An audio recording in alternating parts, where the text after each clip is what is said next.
And there's Bill. Attaboy, Bill.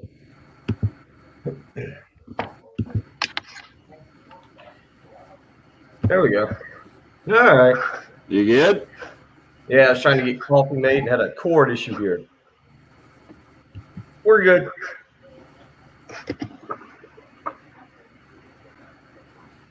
Yeah, perfect strangers. Get us going. I think there's one person on the face of the earth who doesn't enjoy this intro. Text us the other day. Sorry to you, sir. Yeah, let's play it twice. I like it. Run it back through.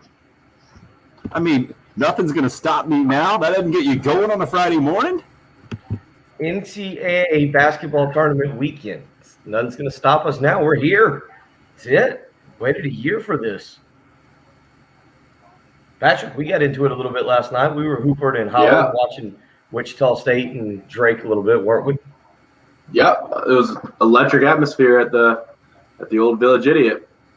Oh, you guys hung out without me? I didn't get an invite. Yeah. Nothing? Yeah, we went down. So rude.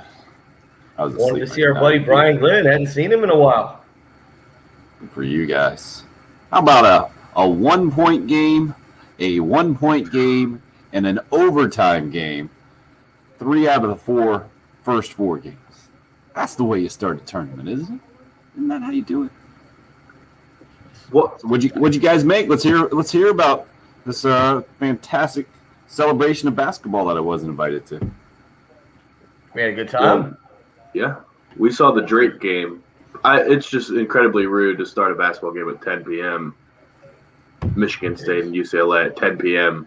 I can't imagine anyone listening to the show or watching the show right now saw that game, right? Hey, that's a great call. If you actually did stay up and watch the UCLA Michigan State game, excuse me, that UCLA ended up winning by 6 in overtime.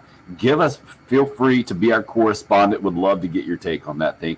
And first of all, you need to explain how and why you stayed up, and then what you have going on today. Yeah, that's what I need to know. I kind of want to know why you're up now. If you stayed up, exactly. Why are you up now?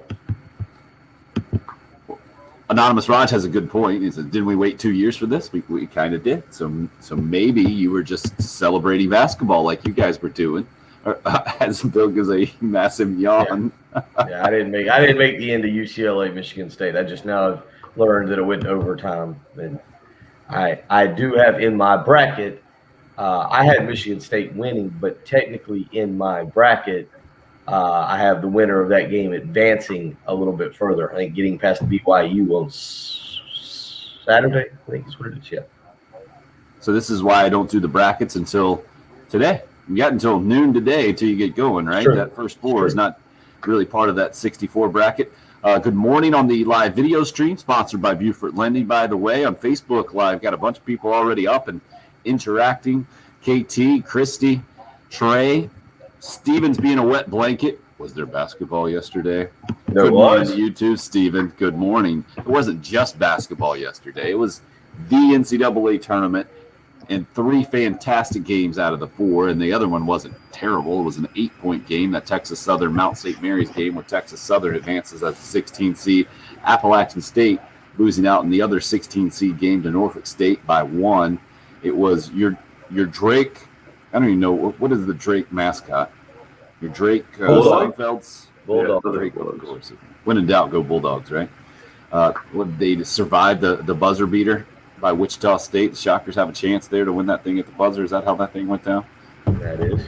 Yeah, they were up. They were up. What were they up 5? And Wichita State hit a buzzer beater, and the kid missed. I think the kid missed the front end of a 1-and-1, or missed the second free throw, and Wichita State had a 3 to win the game.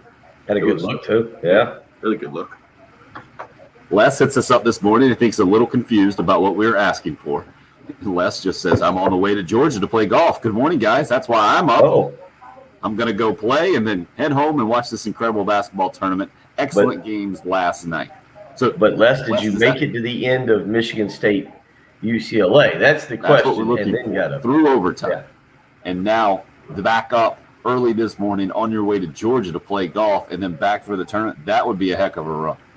And I would be concerned about your stamina throughout the first weekend here, your ability to make it through the whole thing. I'm concerned about Bill's ability to wake up as another yawn hit. I Could be didn't all right. have the coffee. I didn't have the coffee set when I woke up, and so we had to. We were pushing it there. I was what is it, connected via the box here, but I was not on the live stream until seconds into the start because I was trying to get the coffee going. We did not get the coffee set up when we got home last night. It was straight to bed, watched about half of Michigan State UCLA, which I thought would end up being a really good game, but then I crashed. Then it was lights out after a fun day watching the Honda Classic and then getting into basketball last night.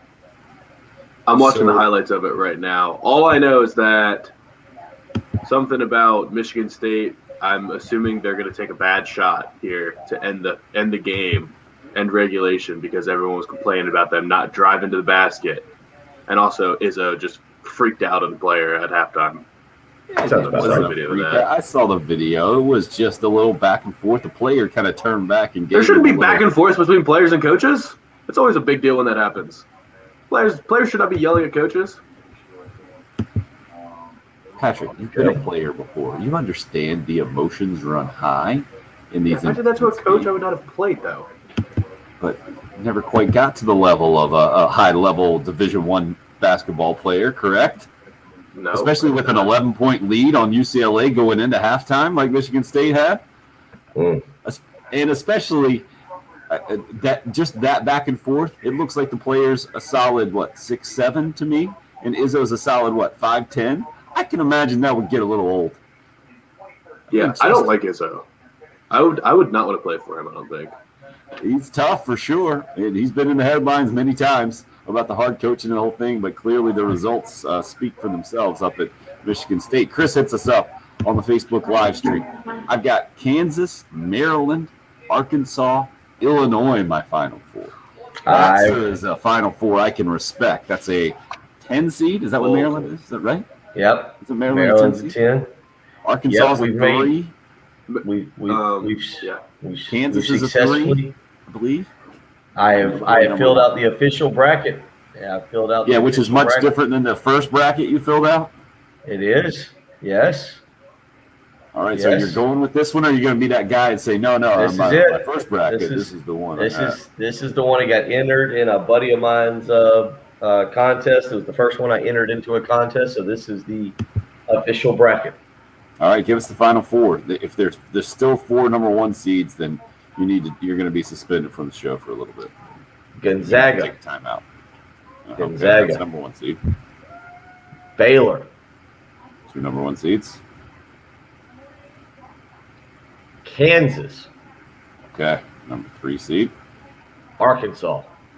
Another number 3 seed. 2 1s and 2 3s. Is that right? Patrick gave it a nod. I'm guessing you guys discussed this already. I did not. I kept it quiet from him. Kept it quiet from. I'm sorry. I said Baylor. I'm sorry. It's not Baylor. I was looking at the thing. Baylor and Arkansas. You can't have them in. Arkansas. I've got beating Baylor in the Elite Eight. Illinois is your 4th. Gonzaga. I've got Gonzaga versus Texas. Arkansas versus Illinois.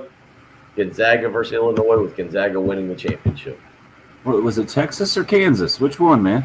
I'm sorry. I was looking at. I have the way that only 4 teams. You got 2 of them, right? Yeah, I'm sorry. The way I was looking at it was I for some reason had it locked in on my my Elite Eight matchups in the West and the South. I had to scroll down.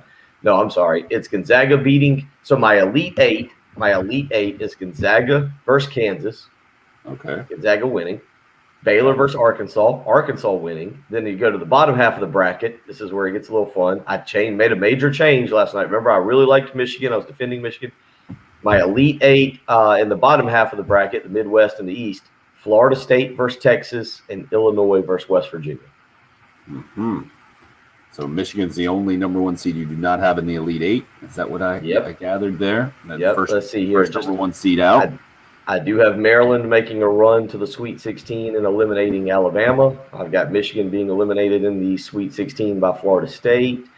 Just looking for any other major runs. I've got Creighton a 5 beating Virginia a 4 in the round of 32. I do have the Winthrop upset that I really liked. I got Virginia Tech a 10 over Florida, a 7. I believe that game is today. The one that I picked, and I think these are when you try to win a bracket challenge. I don't know if you guys will agree with me. The key, there's 2 sets of games that are key. Well, there's 2 major seeding games, so 8 games total. 8 games total. I feel like you've got to be above 500 in your 8 versus 9s and your 7 versus 10s. Do you agree? Those are important. To me, it's about getting the Sweet 16 matchups. You got to be solid 12 and above out of that Sweet 16 to have a chance. You know what I'm saying? Those second round games, because to me, it's nice to get those games right. But if those teams aren't moving on, then you're not going to be racking up the points. I feel like it's at Sweet 16. No, but you say that, but that's those they're going to play the 1s and the 2s in the second round, and typically you're going to have a 1 and a 2 in a Sweet 16, unless you just now again. I've got Maryland beating Alabama in the round of 32 to advance. I'm picking that upset. That's why I say that, because typically those 8 games, if you can get 2 games up on the field, that's where you start to build a little bit of you get the one upset. You pick your one upset somewhere, but then the 7 versus 10s and the 8 versus 9s are where you can make your points. Okay, now do you say this with a history of winning these bracket challenges, sir?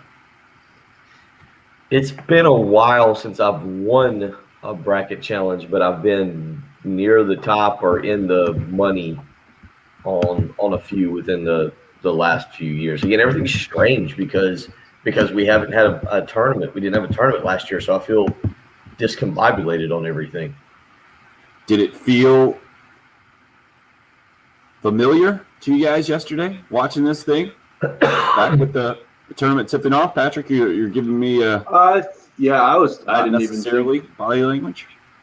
Yeah, not necessarily, but I mean, we saw some like families in the crowd getting emotional. We saw buzzer beater games or shots at the buzzer.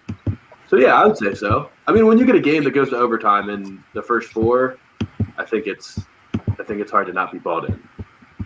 Bill, what about you? How did it feel for you? I got more into it. I got a little bit more into it. Who was the announcer? I was a little thrown off. Did y'all see the very opening? Nestler? Not the very opening. Nestler, and he's trying to. They're doing, and I didn't understand why they did this, but they did the opening, and he's there in kind of the corner of the arena. They had him kind of up on a perch and not in their usual spot right next to the court, and he had to talk with his mask on, which I didn't understand. It was him. And it was 2 other announcers kind of standing back behind him. They weren't part of it. He was kind of giving hey, here we go. It's time for March Madness or whatever he was saying.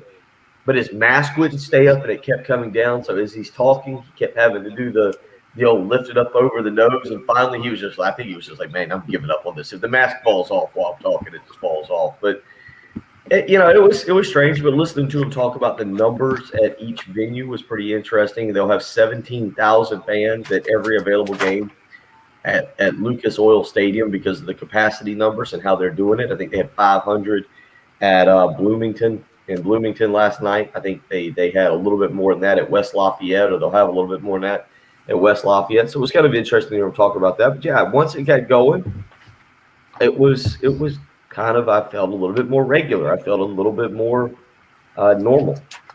More regular, more normal. Not exactly back to normal, but nothing to complain about. Not everybody's buying in completely that's listening so far, joining the program. At least Chris does say he's taking a cue from us and only doing one bracket this year. KT says any basketball outside of USC women's team, not interested. Swifty, good morning, guys and gal. Was up late last night, but not for the UCLA Michigan State game. I was up watching Zack Snyder's Justice League for 4 hours and 2 minutes. It was amazing. I've never even heard of that. What is that? I started. Well, it's the same Justice League movie, but there was some studio politics in the first release of it, and they ended up giving it to Joss Whedon, who's made other superhero movies. And like the final cut was not how Zack Snyder wanted it to be. Something along those lines. So Zack Snyder is a great director, directed 300 and does sort of like dark kind of movies. That's like kind of his MO. And he released his cut of the Justice League, and it's on HBO Max, and it's just called Zack Snyder's Justice League. It's 4 hours. Whoa. I watched the first hour yesterday. That's a lot. Les giving us more clarification about being up early this morning on his way to Georgia to play some golf. Says, sorry, guys, I did not stay up that late. Not to apologize to us, man. We didn't either. But I did get to watch Wichita State and Drake. What a game. All right, Les, well done there. Anonymous texter, I looked for hockey last night, couldn't find it, so I watched Death Wish. Okay. And Gamecock Will is very skeptical about our abilities to do math or understand geography. He says, undoubtedly, you guys didn't realize UCLA is in California, where tip-off was 7:19. Forgot UCLA played a home game yesterday. Oh, wait, they didn't.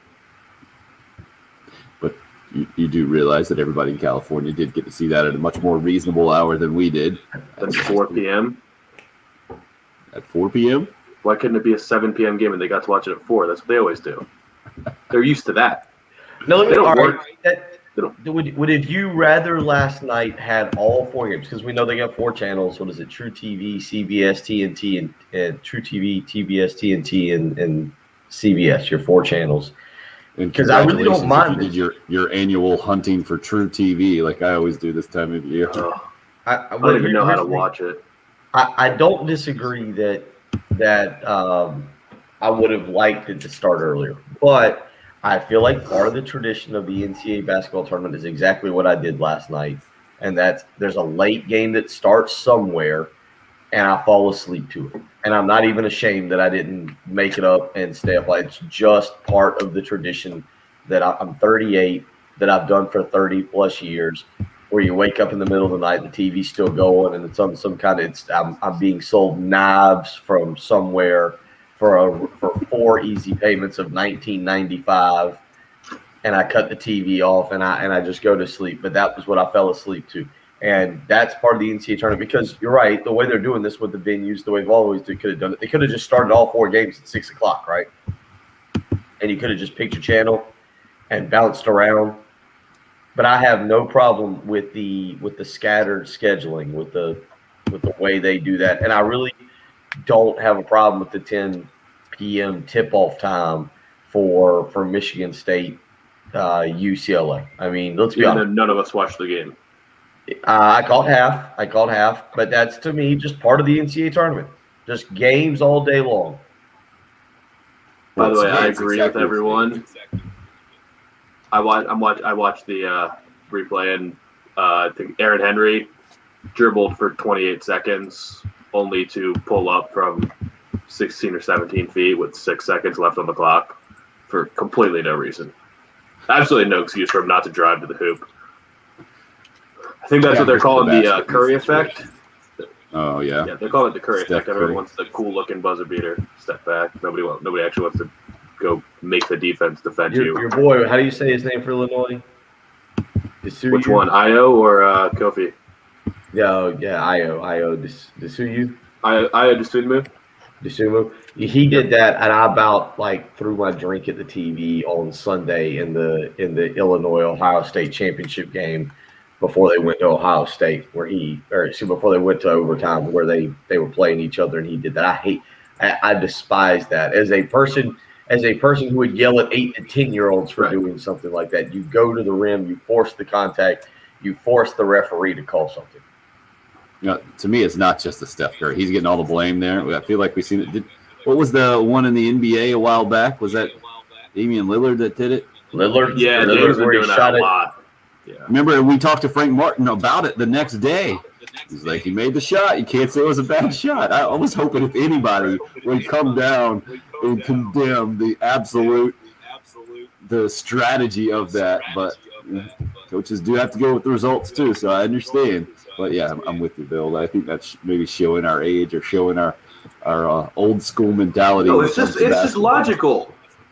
You get a closer look at the hoop. You get closer, make them contest, and you make the referee make a decision. There's more things that can go right. Yep. I hear what you're saying, but it's also Well, the defense can collapse. More defensive guys get closer to you. Maybe you got a better chance to get. Then you kick it out for an open shot. Yeah, to a Yeah, worse for another shooter shot. who didn't have the ball for a reason. We can do this all day. We can do it all day. Don't make me defend what I don't want to defend. I'm with you guys. I'm just saying that I understand how we've gotten to where we've gotten to, unfortunately. Gamecock Will, sorry guys, I forget the world revolves around Little Carrot. Wow, how about that? He did not like through 7 o'clock local time a tip-off explanation over there in California. Is Gamecock Will in on the West Coast, or is he just coming out fighting this morning for fun? Anonymous Raj coming out with his Final Four, says 3 number 1 seeds plus Mike Boynton and Oklahoma State is where he's going with his Final Four. Love to hear your Final Fours this morning. We will keep tabs on them, because if you come up, if you just wait until the Final Four happens and you say, oh, I got all Final Four teams, I think we're going to be a little skeptical if we don't have a record of it here on this day when the full tournament gets going. And you guys talking about staying up late and games all day. Noon until 1 a.m. basically is what you get today. This, to me, is the first day of the NCAA tournament. First four is cute.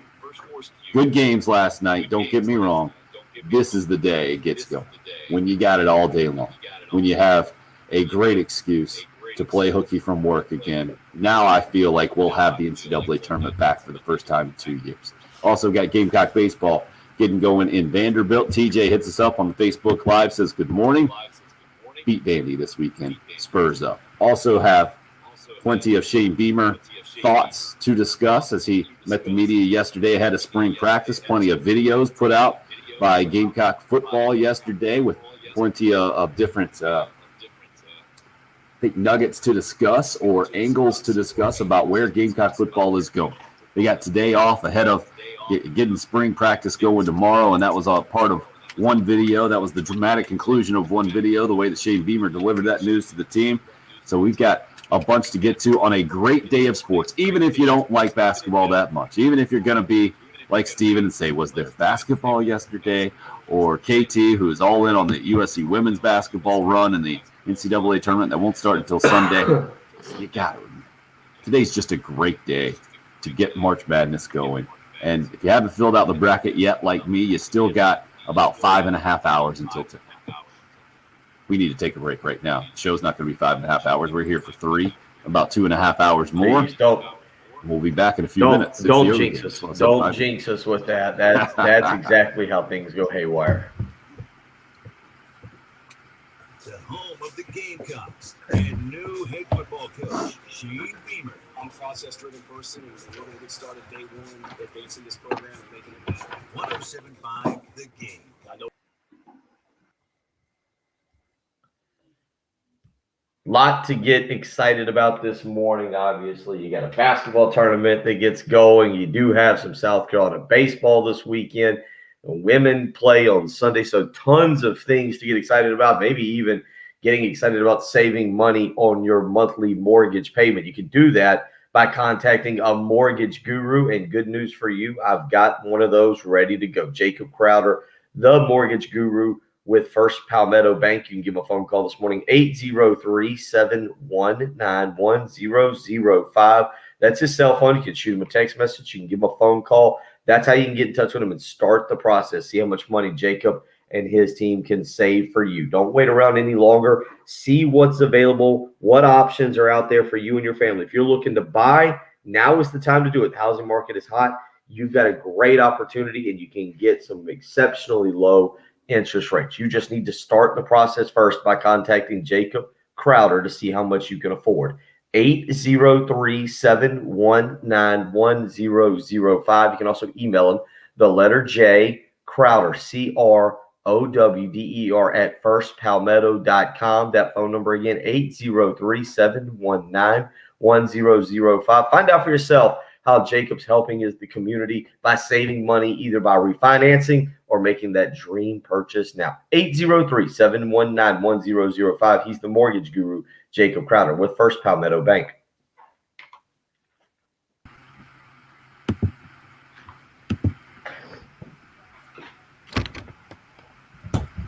All right, let's get a little bit of the coffee in me there. Well, Patrick, looks like you're struggling. not necessarily struggling. Just laid back today. Maybe it's a new setup. Do you have a different chair? Same chair? Same chair. I want a different chair though. Man, I just have a folding chair in the garage. I took it to the golf tournament last week, and idiotically and not surprisingly, left it with the other folding chairs that we have with the station. I left it in the Hummer. Mhm. So I came back and I had to use one of like the folding chairs here in the garage for a couple of days. Oh, I struggled. My back the other day locked up. So I was doing the baseball game the other night, and a couple of times I went to talk, and I was like, I could hardly move. It was so pathetic. But I got the chair back. I'm good to go now. Good to go. I really want to get. Have you seen like the video game chairs? I guess is the only way I know how to describe them. Yeah. I want one of those really badly. Those are money for sure.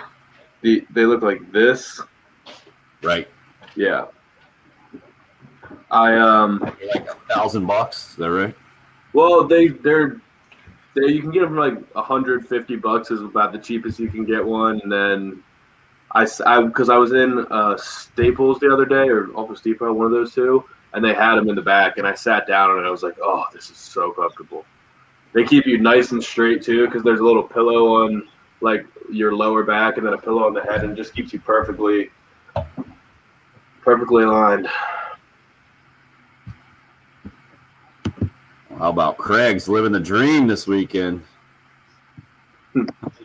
How many drinks does he have lined up there? Is that a couple of beers, then some wine after that, Craig? And the emojis. Then we got the golf and a little music. Is that a music, guitar? Yeah, good plan. Strong emoji game. What is this? Andrew Luck's coming back to the NFL? No. Your rumor mill going, Steven? Is that what you're doing? Yeah, sometimes people drop things in, and I'm like, where is this information coming from? I've not heard that at all.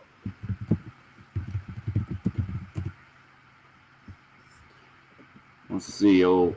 SEC baseball did start last night. Checking that score out for you right now. I'm pretty sure in the time it took to write that, you could have figured it out. Florida wins 13-4 against Texas A&M. KT 13-4. Florida starts off after they got whipped 10-2, I think, against Florida State the other night. Good question, DM. Do not know. Are you trying to get rid of us? What are you trying to do, man? You don't like the setup? I'm okay with them being where they are. I agree. No, actually, I want to trade it for a while because I'd love the option of basically rolling out of bed and just putting on headphones, and that would be amazing. It is amazing. I'm not going to lie to you. It's pretty good. Yeah. Some of us are pulling for permanencies on this. Yeah, it'd be good to have you guys back.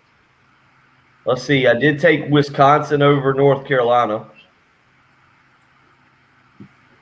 Yes. What else? What other? Do I have anything else? I took Georgia Tech, but I'm starting to question that one with Moses Wright out. Yeah, I do not feel great about that pick at the moment. Head back in.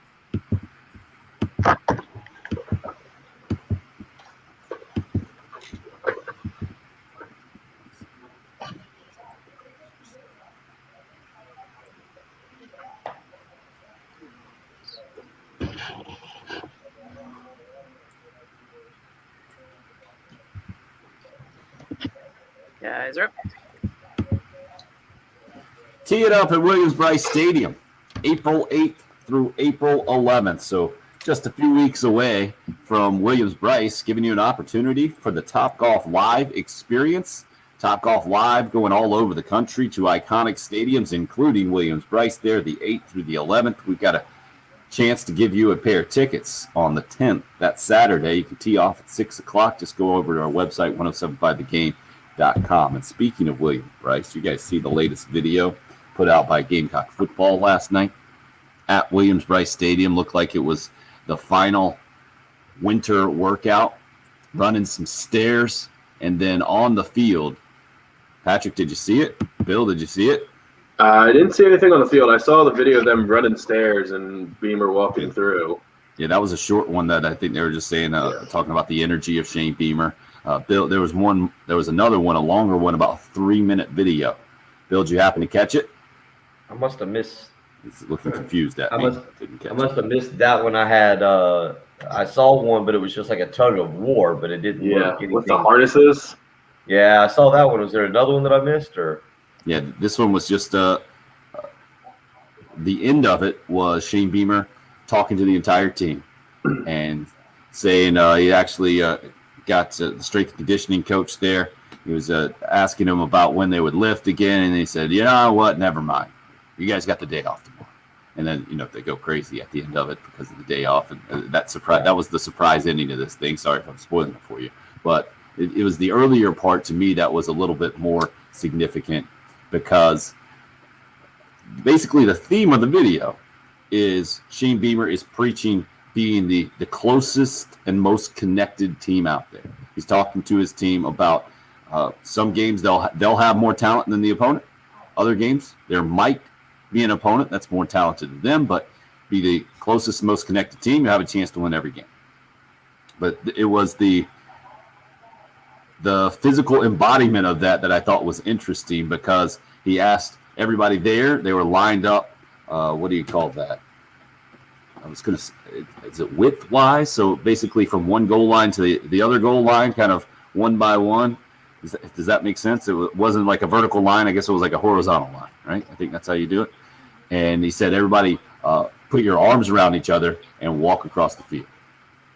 But it reminded me a lot of the Clemson walk that all Gamecock fans have come to despise, I think what they call it, the Tiger Walk before every game, where they do it kind of like I only know to say like an usher escorting someone, I think is how they do it, with kind of locking elbows. The Gamecocks kind of put their arms around the shoulders, I think, in the back, so that there was a little difference there. But I thought it was interesting to see the visual, and the only other visual that I remember, especially in that stadium, to compare it to was when I guess Clemson was walking towards the student section, and there were complaints about that and how the students reacted and the whole thing. It was an interesting visual to see at Williams-Brice last night, and I certainly admire the message. And to me, maybe it's becoming a little bit more clear about where Shane Beamer is pointing in the direction. We talked about it a little bit yesterday, okay? How do you balance between being excited and optimistic and yet being realistic and not getting too far ahead of yourself if you're Shane Beamer right now, knowing where the program is? But that video last night was very interesting, and we talked about how these off-season videos hit people differently. I'm wondering how Gamecock fans will kind of ingest this as we continue to move forward, and we actually kick off spring practice tomorrow, and we'll continue to get more and more reaction and more information out of Gamecock football this spring, and more information I think that we've gotten out of a lot of springs in the past, just because of the way they're going to approach this thing. Still haven't seen the video you're talking about. I see one about the players picking up Torian Gray after. It must be one of these coaches. One of the coaches posted the video. Okay. Yeah, I was gonna That's say because I scrolled through and I didn't see it either. Yeah, I looked at there was a bunch of them from last night, but No, I bet you one of the assistant coaches put it up, because that's what happened last time I was looking for a video. gotcha. I watched the tug of war a couple times though. Could you imagine, like, if we had like a bet where you had to just get tied up and try to do tug of war against Kevin Harris? Doesn't seem like he dominated. Yeah. I couldn't tell who he was going against. I watched it a couple times trying to figure it out, but he dominated that kid. You would break me in half. Like, I feel like I would lose limbs if that. Yeah, I mean, you'd fire off the line, and I think you'd actually go flying. Yeah, no doubt about it.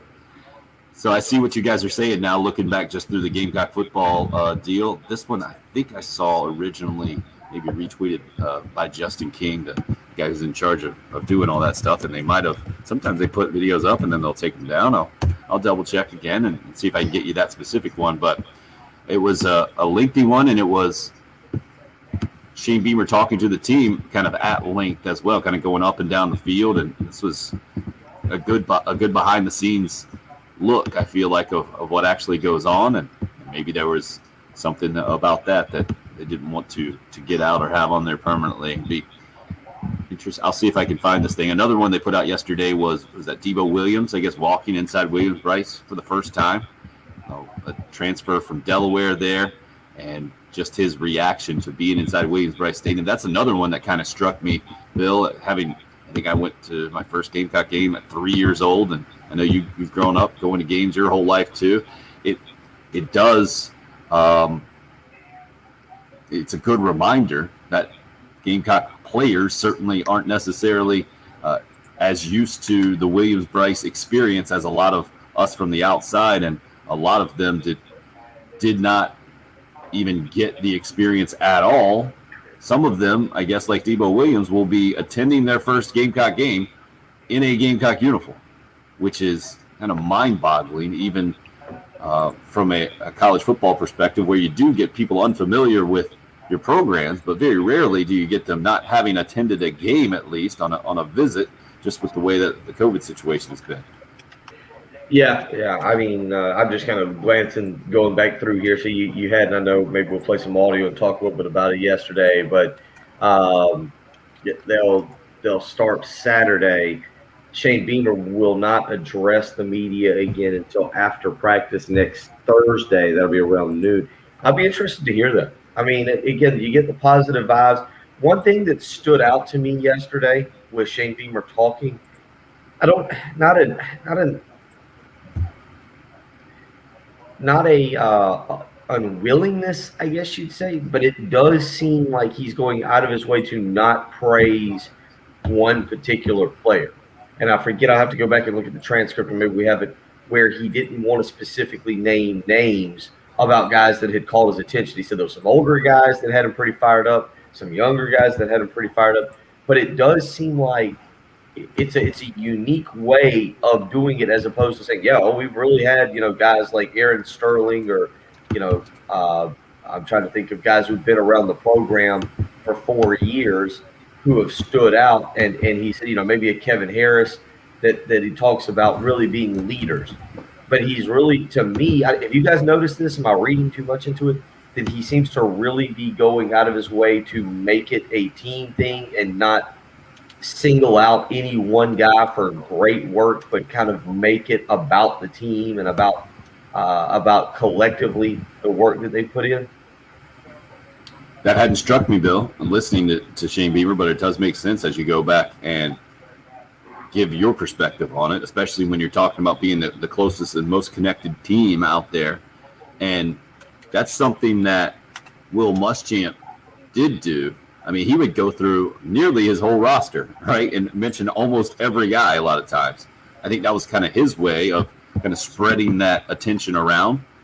But, yeah, I can understand from Shane Beamer's perspective how if you're talking about being a close and connected team, that you don't go in front of a podium and then start putting a spotlight on one guy or another, because then it's easy for us yapping talking heads to just talk about those one or two guys and make it more individualized than team oriented. Patrick, did that strike you at all? Is that anything you picked up on, or is that just Bill? No, maybe if once practice gets started, he's still doing the same thing, that'd be interesting, because I mean, guys do separate themselves in practice. You don't have to pretend like, everyone's doing great all the time. I mean, I kind of like when we get updates like, well, yeah, this is a good week for the offense. We had a lot of so-and-so was making a lot of plays this week, and I maybe you don't want to be critical, but I mean, it was a tough week for the secondary. We got to figure that out, move some guys around, see if we can get I want as much information as possible. I don't want to just hear, everybody's looking good. The older guys are looking good. The young guys are looking good. The defense is looking good. The offense is looking good. Don't blow smoke. Just I want to actually know details. I don't think that's giving away too much. I can't go as far as where Chris is going right now. A whole different type of culture. I understand why Chris is putting that out there. First of all, I don't know what kind of culture there was with Will Muschamp, because it was pretty shut down, right? I can come to conclusions, and obviously we saw the results, and but I feel like we would have to kind of reverse engineer that one. I don't think we saw any. Let me put it this way: the transition from Spurrier to Muschamp was about as smooth as a head coaching transition as I've seen in college football. And I got to give Will Muschamp some credit for that. Got to give the Spurrier players credit for that as well. But the improvement you saw in the first couple of years makes me think that there was a pretty good culture in place at that point. And obviously, the results went south after that. But I understand where Chris is coming from. I understand reasons for optimism.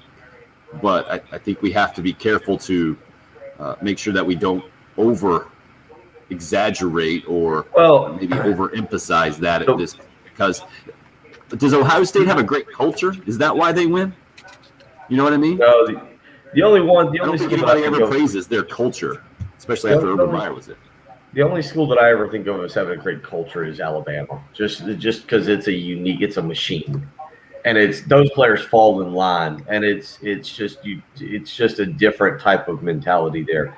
You know, I don't know if we would be questioning the Will Muschamp culture if you don't have the month of November where you have former players getting snippy with fans on social media. I don't think you'd question the culture if you didn't have guys opting out in the manner that they did. The culture thing to me came to light after Will Muschamp was gone, and we said, wow, what a me first type culture, or what a stepping stone type culture.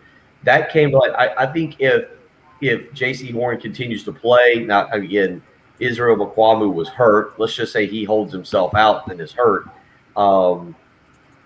Let's say that R.J. Roderick doesn't opt out. Let's say that they just continue to play and they get bludgeoned the way they did in the final 3 games by Kentucky, Georgia, and Missouri. Then I think we just go, man, bad coaching staff, bad team. But I don't think you question the culture.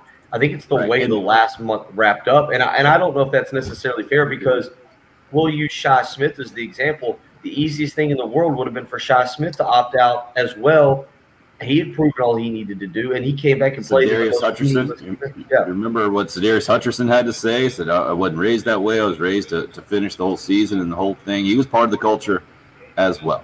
We'll continue to discuss. Plenty to get to today. We need to take a quick break. It's the early game here on 107.5.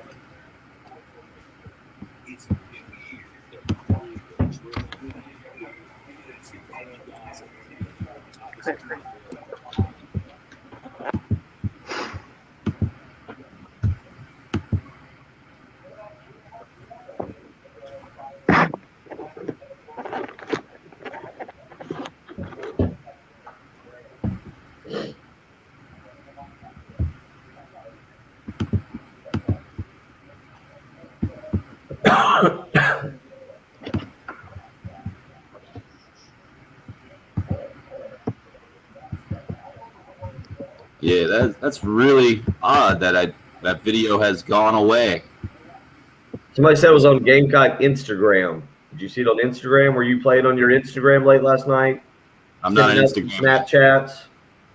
No, they definitely put it out. I think they put it out and they decided to take it down. Gotcha. I didn't know if you were TikToking with the kids last night. Maybe it was on that. It's not on there's nothing on their Instagram page either. Yeah, so they must have put it out and then taken it down for whatever reason. And so now they're probably not happy with me for talking about it. What was in there, man? What did they not want you to see? Melvin Ingram was walking by with a wad of hundreds and passed him out halfway through. Yeah, it wasn't Odell Beckham moment. Who's the richest game? Gilmore? I think Gilmore. Right? Wasn't Ingram's deal more lucrative? It might have been. Do you think Jonathan Joseph has made the most money of any active Gamecock right now? Because he's been in the long. I don't think he signed a massive deal though. Never did, but I think because of the years served, you do the math probably. I don't know. Jared Cook, what did he sign yesterday? $6 million? Six, yeah. I don't think he'd be up there. I don't know. Hadn't he signed some pretty decent deals? Decent, but I mean, some of these guys have signed mega deals. I think Clowney made $18 million in 1 year. Yeah, I know they had signed. It was Ingram, Gilmore. When they signed, I think it was more than 100 million combined.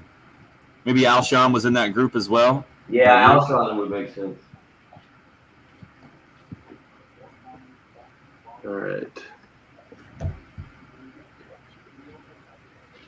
All right, I got Jonathan Josephs. Yeah, Tim, it was kind of a spur of the moment thing. I was sitting here watching. We were sitting here watching the first game, Mount St. Mary's and whomever, and I just decided I was like, well, let me text Brian and see if he's working. I hadn't been down there; that'd be fun. So I text Brian. He said he's gonna be there till about 8 or 8:30. So we hopped in the car, and on my way, I text Patrick. Nice And, work. Patrick and the significant other made an appearance. Whoa. Good. We got. And did you guys get along, or was it a jealousy, vying for Patrick attention type? No, we had a good time. In the room. I sat between them. Yeah. Everybody got a little bit. Kept everybody separated. Tough to split your attention, Patrick. I'm sure. It was like it's like he was watching a tennis match. Nah, Brian Glenn was the star of the show. He did. He came over. He took care of us. Nice. We had a good time. We got out of there. We got out of there probably about 9-ish. I was back by 10. It was right before 10. Huh? It was right before 10, I think. Yeah, it might have been because I got back. Michigan State, UCLA had started.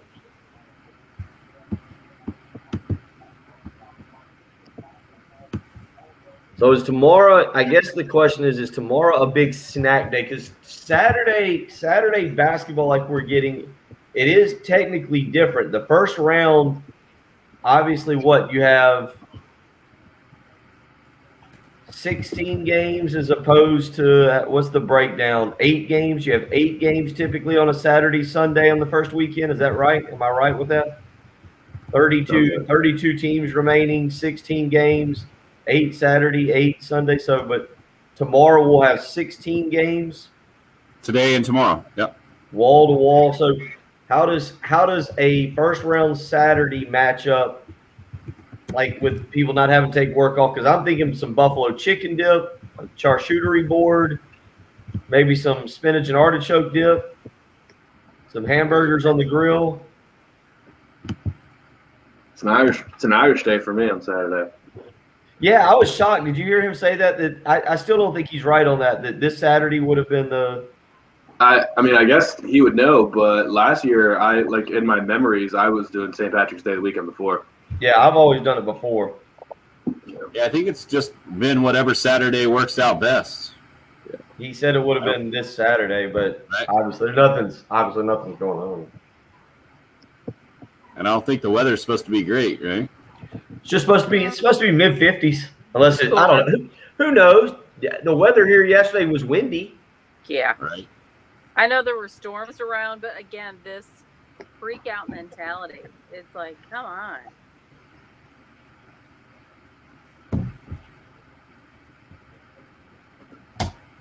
I figured out the answer to the contract question. Oh, excellent. We'll do that when we come back here. You got hard numbers? Hard numbers. Oh, boy.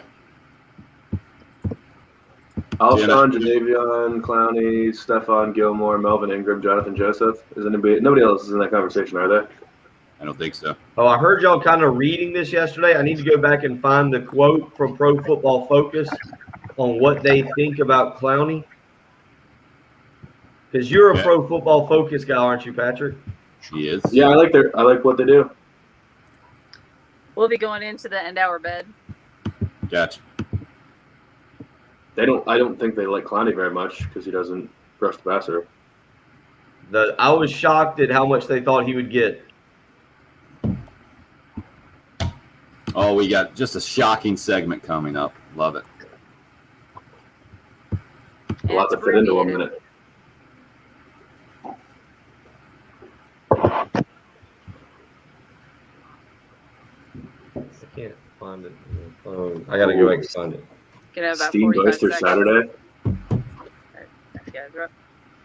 1 Was year, it $6 Team million deal for former Gamecock Jared Cook to play tight end for the LA Chargers now. Patrick, you've done some research in the break, looking up the most lucrative, the Gamecock, former Gamecock in the NFL who has earned the most money. Who you got? Do you guys have a guess? I liked your Jonathan Joseph just because he's been in the league so many years. I'll go with him, even though Ingram and Clowney and Alshon have all signed big deals.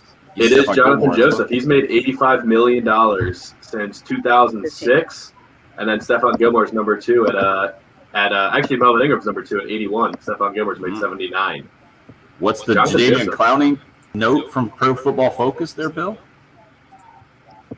Yeah, it's going to take a little bit more time than we got. I want to read. There's a breakdown that Patrick will completely agree with on pass rusher versus run defender and contract coming analysis. up.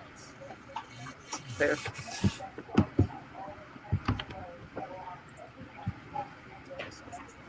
Just one number, man. That's all we needed. What did you want? What number? Didn't you say they said how much he was going to make? $12 million, $4 million. What is it? I have to read it on air. They got a prediction. They got a prediction. But I was going to read the analysis. I would have won. How does it break down? You said 85 for Joseph. Ingram. Yeah, Ingram was 81. Gilmore is just under 80. Wow. So those guys will pass him for sure. So Ingram could pass him with just this one contract. Probably will. Yeah. Well, Joseph hasn't retired yet. Well, he's not making more than $1 million or whatever the minimum will be, right? Even if No. he tries to play. No, I wouldn't think so. How old is he? How old do you think he is? Wait, Jonathan he Joseph? got cut. I think he's 37. Wait a minute. So Joseph played 1 year as a junior in 2005. So that would have put him around 21. So that was 16 years ago. So yeah, 30, 36, 37, 38. I'll say he's 37. I'm with Tim on this. He will he'll be 37 in 28 days. Okay, yeah. You're way off. Spotrac has his birthday in days, 36 and 337 days. Yeah, mess around. Did I do that math right? 47. 50. Yeah, I did that math right. Clowney and Alshon have both made $63 million. Wow. But that's just NFL money you're talking about, right? I'm sure Puma ponied up some big dough for Clowney back in the day. Yeah. Who? Because I guess I couldn't tell you who anybody else is sponsored by. So Jan, you traveled to go watch baseball? I saw him on Twitter yesterday. He was making the trip up to stay with somebody. Good for you, sir. Yeah, That sounds like a good November football weather. Derek Scott said that some made it out to Austin as well. So are they traveling? Is Derek and Tommy traveling with the team now? I saw he put up something. Your boys from Love hooked him up with a Denali, I think, to take out there. The Love GMC folks. Derek? To take to Nashville or? Yeah, they drove to Nashville. I don't Derek- think Tommy Derek went out hasn't traveled to for every Austin. game. Yeah. What's that? I was going to say, Tommy didn't travel to the last Road Series. He wasn't in Austin. Austin. I think Derek did. He's got a buddy out there he wanted to see. He'd never been to Austin, so Yeah. made the trip. Because they were talking about the catching the plane and how the last inning couldn't start before 3 o'clock. Yeah, I heard him. Yes. I heard him talking about. I did hear that briefly. Tonight's game. I wouldn't have known they weren't in the same place if they didn't have that conversation on the air. So Tim, I guess for just clarity's sake, since we'll do a little professional radio, what is the schedule for the station? Because you got baseball tonight, you got basketball coverage all day. Yep. When there's a baseball game, baseball will be on. When there's not, basketball will be on. Got it. And then the women's game on Sunday, I guess, does not overlap with the baseball game. What time is the women play? We got lucky on that one. It's a 2 p.m. baseball game and a 6 p.m. basketball game. Beautiful. Because of the travel stuff, they will have to shut it down if the game's going Davidson long. Wait, what day? Sunday. Have we seen Waddy on the live We didn't stream? get- Waddy, are we you didn't all out get there this lucky. morning? Not yet. It's Waddy's birthday. If Waddy shows up on the live stream, let him know it's his birthday. Do you see what David said here? This is the first time we've gotten this, David. It's pretty hilarious, I think. He was cleaning on the March 4th show somehow. That's great. We should maybe troll that sometimes, put an old version on radio and do the live version on the live stream, or the opposite. April 1st. She's got it all planned out. That's right. Man. Or we could really just mess with people's minds and all decide to talk about last week's stuff a little bit differently than we did. Just Do it live. Have everybody clicking buttons. So imagine though, like if this was any kind of regular time, the opportunity to go to Austin and Nashville in back-to-back weekends, watch some Gamecock baseball in the spring would be amazing. But I don't think anybody's doing that, or very few people. And when you do it, apparently Austin is they've got some strict people out there with the mask ordinance. Really? Is the word I've heard. Talked to my buddy who works over at College Station. He's like, yeah, all those hippies that live in Austin. Man, I did not realize the women were playing at 6. Tonight? Yeah, I would not call that lucky at all. That means I have to be at the studio for 10 hours on Sunday. Need me to get Dave to help out? Nah, I don't need help. I just like when the games are at the same time. Well, baseball should kind of roll into basketball, knowing how long these games more or less.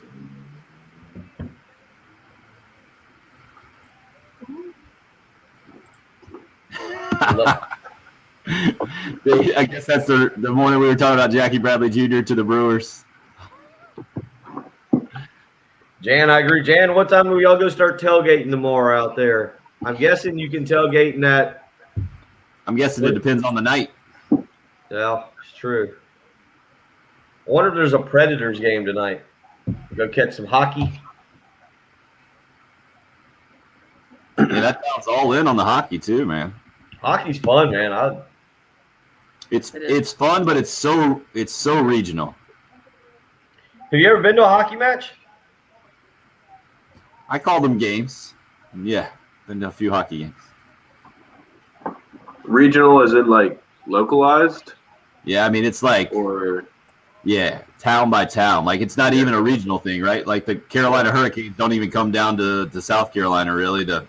I'm guessing the Predators fans don't get outside like the Nashville metropolitan area. Yeah, I mean I gotta admit, but Nashville's definitely a good hockey town.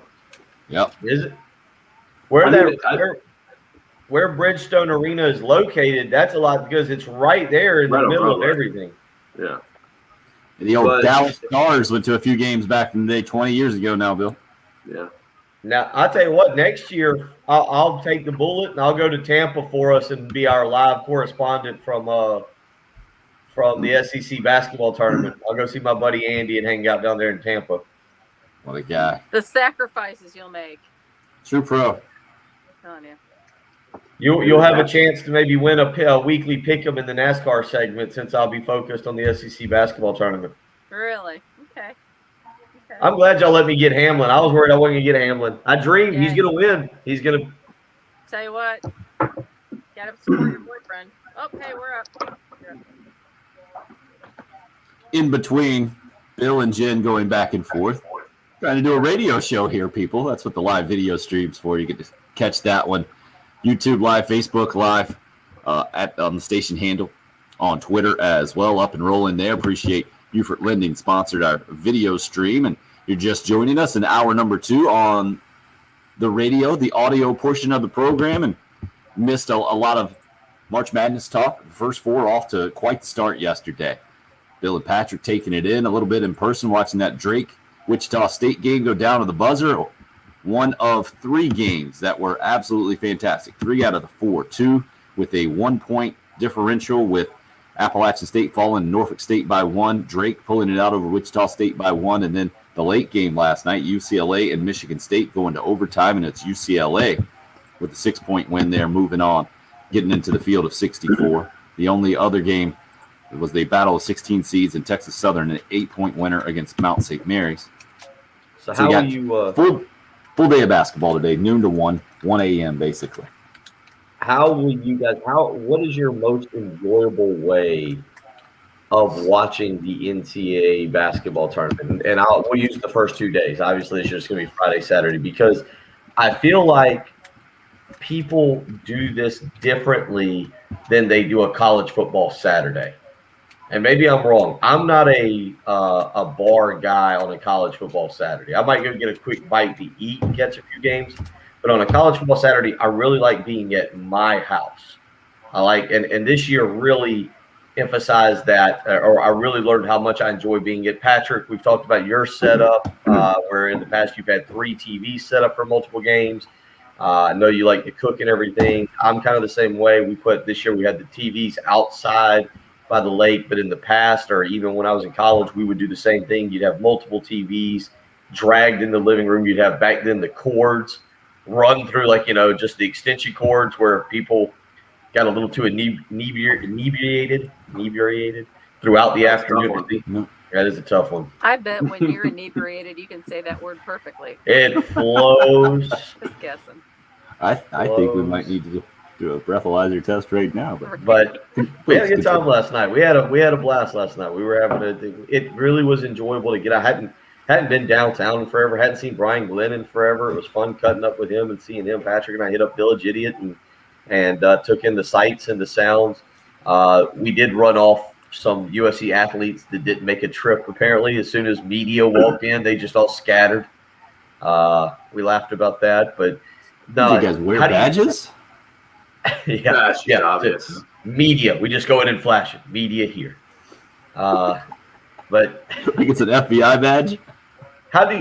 Serious question. How do you guys watch? And I guess I'm curious for people out there too, because I feel like football, everybody watches it from the house. They get the multiple televisions going. Maybe they have the grill going. I feel like the NCAA tournament, part of the fun is being at a bar, being an establishment for situations where the hoops and the hollers and the last second shots. I feel like it's more of a social watching type event. Do you guys agree with that for the NCAA basketball 100%. tournament? Yeah, got to be at a bar. Last year, I think the last 2 years I was at a bar for those first 2 games, and still one of the best days of my life was my freshman year of college when we played Mount St. Mary's the next day, and we were not allowed to drink 3 days before a game, and 5 of us freshmen snuck into the city and spent like 9 hours at the Hooters outside Madison Square Garden, just watching games, eating buffalo shrimp and wings, just drinking Long Island iced teas and beers. Day before a game, it was awesome. Watching the NCAA Watching tournament. basketball, yeah. But in that that's hundreds of dollars because the prices are all jacked up down there. It's probably up true. there. But that's odd how we choose to consume particular sporting events. How we choose to, and I feel like the NCAA tournament is one of those things where you're far more inclined to go out and do what Patrick just said and sit there for 4 to 5 hours, and you interact with people you have no clue who they are. You're just there's just a big shot. You turn around, you're like, oh, that's awesome, buddy, yeah. And the next thing you know, you've got friends at tables around you, and it's just more of a big family. Whereas I feel like college football Saturdays, people are more inclined to stay home and catch games with multiple televisions and more of a setup.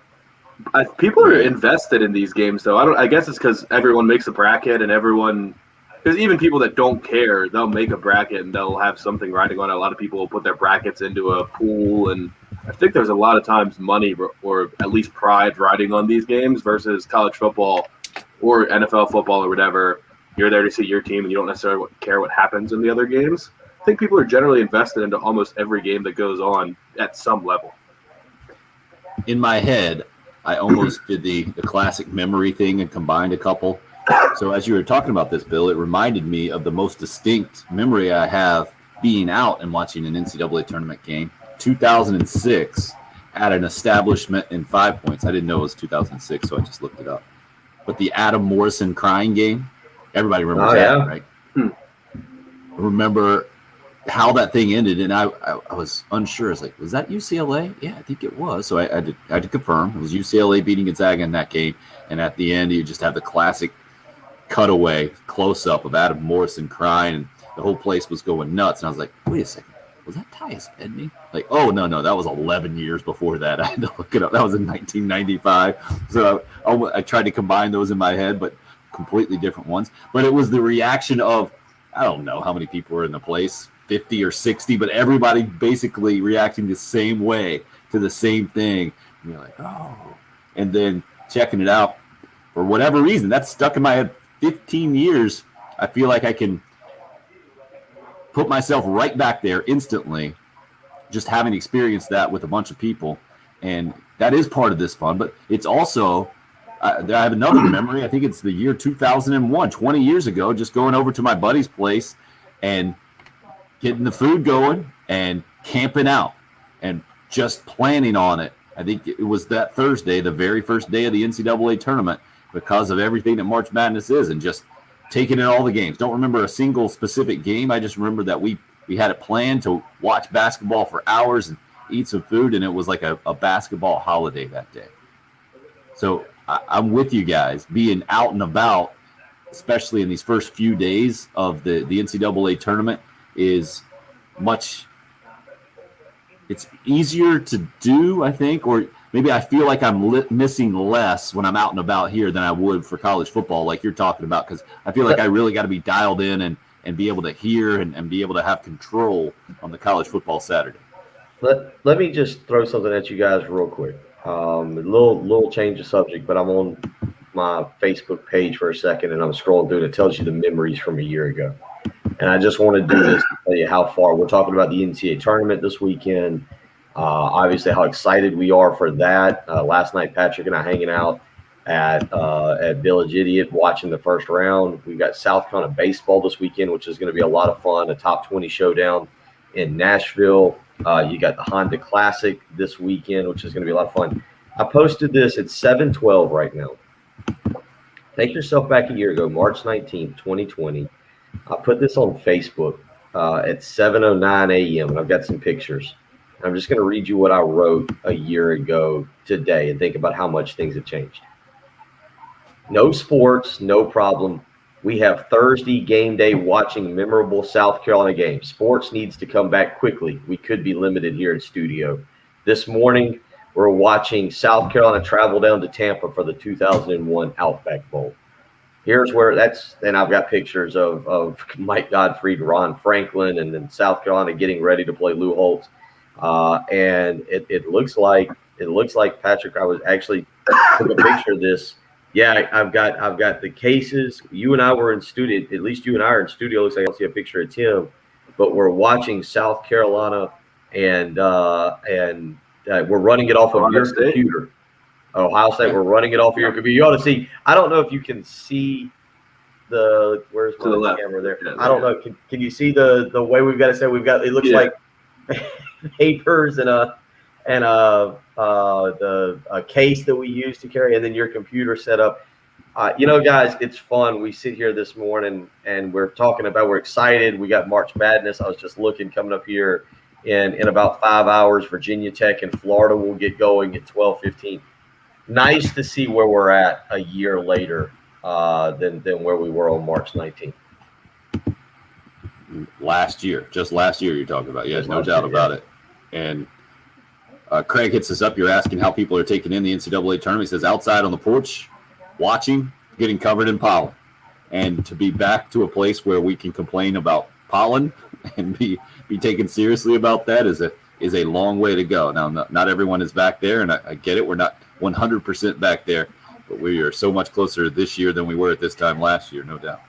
Also, as I look at my Facebook, 11 years ago today, I became friends with Will Wade on Facebook. Now, that's funny. At Tim Hill 1075, at Will Gunter with 1L, how you can get a hold of us on Twitter, 803-404-6100. If you would like to call or text in, Josh from Lexington hits us up and says, I was at the Mason Jar in New York City when South Carolina beat Duke in the tournament. That place was nuts. So that was almost 4 years ago to the day. I believe that would be the date tomorrow, if you're going to just go by the actual calendar dates. I think it's 4 years ago tomorrow where South Carolina ended up punching its way into the Sweet 16 with that tremendous win up in Greenville. And that's kind of ironic that Josh was up in New York City where the Gamecocks were then headed to take on Baylor in that Sweet 16 game and then to knock off Florida in the Elite Eight game to get to the Final Four. And I understand if maybe you're ignoring today's festivities because the Gamecocks men's team is not part of it. I get that. Other college basketball news as it pertains to Carolina a little bit. You know, Frank Martin, I guess, is buddies with the New Mexico athletic director, and there had been some discussion about being a possible landing spot or an option or the whole thing. You see Richard Pitino now making the move over there after Minnesota let him go. Richard Pitino, the new head coach at New Mexico. That Iowa State hiring of the UNLV coach has happened. That has become official. So that UNLV job is still open, and we still have not heard anything official out of the conclusion or the discussion, the details of Ray Tanner and Frank Martin's discussion. Bill, do you make anything of that, and what do you expect might happen here in the next few days? I mean, I think you got to kind of move forward, and we'll kind of see. I'm kind of just glancing quickly, just at articles. The one thing that I'm watching is the UNLV job because there's been some talks in the past between Frank Martin and UNLV. However, as I look at the Las Vegas Sun, as I look at the Mountain West Wire, SB Nation, I see a lot of names. Not a single one of them is Frank Martin. And so it'll be kind of interesting. Tim Miles is a name that I'm seeing. Mike Rhodes from VCU. SB Nation, or what is this? What is this? Mountain. It's an SB Nation website. Mountain West Connection is the name of the web. The one that covers. They list Bob Ritchie from Furman. The name that I am seeing pop up on every list is Kevin Kruger, and I'm looking. I'll have to. Yeah, his father is Lon Kruger at Oklahoma, but Kevin Kruger was is an assistant at UNLV.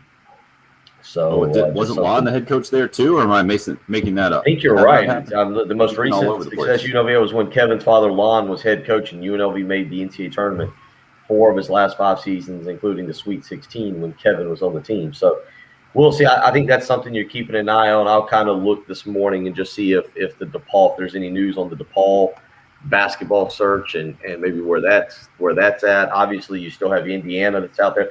By the way, that's one of the reasons just on my bracket that I think there's already a lot of kind of rumors heating up. Obviously, the tournament being held in the state of Indiana, some of the games being played in Bloomington at is it not as, by the way, I didn't think about this until last night. Is it not Assembly Hall anymore? Well, we're going to call it Assembly Hall, even if it's okay. Corporately sponsored.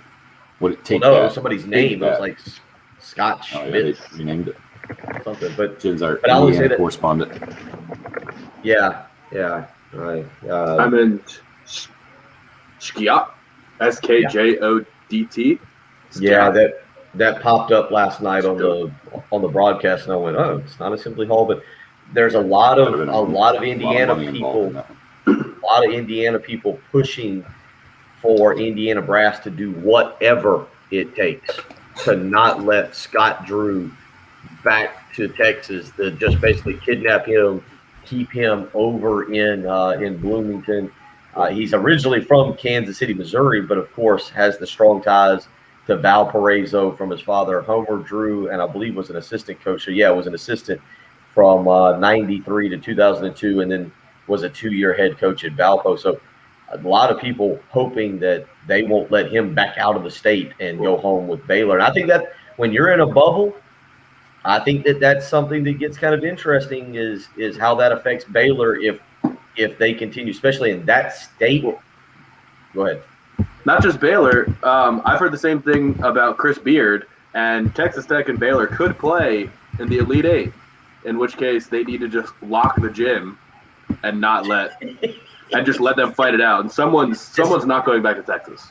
Make them play at Assembly Hall, and basically the Indiana brass just surround the court and be like, whoever wins, we're just going to scoop him up and we're taking him to our locker room. Yeah. Chris Beard's been there for 2 years and won 8 games in the NCAA tournament. I mean, I would want that guy leading. Texas Tech. You were saying Texas Or in Tech? the last 2 years, he's won 8 games. Huh? Texas Tech is not in that bracket, are they? They're Yeah, they are. Yeah, they're in the 6 and Oh yeah, you're right. Yeah, last week saying the Elite Eight. in the South. Yeah, I've got Arkansas. You got to get a different bracket, man. You got some bracket What are you issues reading this this on? morning, man. CBS. It's big. You got to scroll up and down. I know on the phone app it's all scrolling down, which does make it difficult, but Yeah. I just screenshotted the page of it so I could scroll around. Yeah, and it's see the it. one thing. I haven't been around a printer. I meant to go somewhere yesterday while I was waiting on my father to get like the sheet, because that's where Tommy Moody comes in so handy around the studio. You just wander through the studio and there's 30,000 brackets just there. Some of them are filled out, some are not, but like I don't have the sheet in front of me. And it really, actually, you talked about something odd. I don't know if people Tommy's our beautiful mind. because I did listen to you guys yesterday talk about the newspapers and things going out of style. I got to admit, like not having one sheet right here in front of me where I'm having to get on the computer and scroll up and down and left and right and everything because the way they do these brackets. Look, there's one. Look at that. I guarantee you. Jen's holding it up. The way to do it is just Google bracket on Twitter and pull up a picture of it and then just screenshot it. Screenshot it. Yeah. That's what I did. I screenshot it in 2 different pictures so that it would be blown up a little bit. And I could just scroll never- side to side. I'm gonna go buy a printer for the house strictly for the NCAA tournament every year just to be able to print off a bracket. Yeah. Thank you. Patrick just described the generational difference between printing and that's your version of printing, right? You're screenshotting it. Yeah, I mean, I've You not wrote it owned a down. printer ever in one of my houses. I couldn't tell you the last time I had a printer. You guys are talking about the bubble on the men's side of things. Obviously, USC women's basketball on deck this weekend as well. 6 o'clock tip time for them against Mercer. 1 versus 16 game on Sunday. And there's been a lot of discussion nationally, the differences between the men's and women's bubbles. Dawn Staley tweeting out within the last day that she's heard about the complaints about the bubble food, but she took a picture of hers. Looks pretty good. I believe this is salmon over rice with some broccoli. Pretty good at Dawn Staley. And she's maybe a little extra active on Twitter these days because of the bubble situation. So that'll be interesting to follow for sure here in the next coming days and weeks as USC women basketball, they start their road to the Final Four. Tip it off Sunday. Again, 6 o'clock start time. That'll be right here on 107.5 The Game following the series finale of Gamecock Baseball, which is set to be a 2 o'clock game on Sunday. Tonight, it's a 7:30 first pitch out in Nashville. Kumar Rocker, the numbers are ridiculous. Absolutely ridiculous. We'll get into some of those details as we continue to roll on. Mark with a C says he's got Arkansas cutting down the nets in the NCAA tournament. Mark with a K just wanted to tell everybody happy Friday on the YouTube and Facebook live streams where we're up and going. Buford Lending, the sponsor of our video stream. Appreciate you being a part of the program. You can find us on Twitter as well at 107.5 The Game. 803-404-6100 if you would like to weigh in via the Love Chevy phone lines or the Cool Care Heating and Air text line. It's the early game here on 107.5.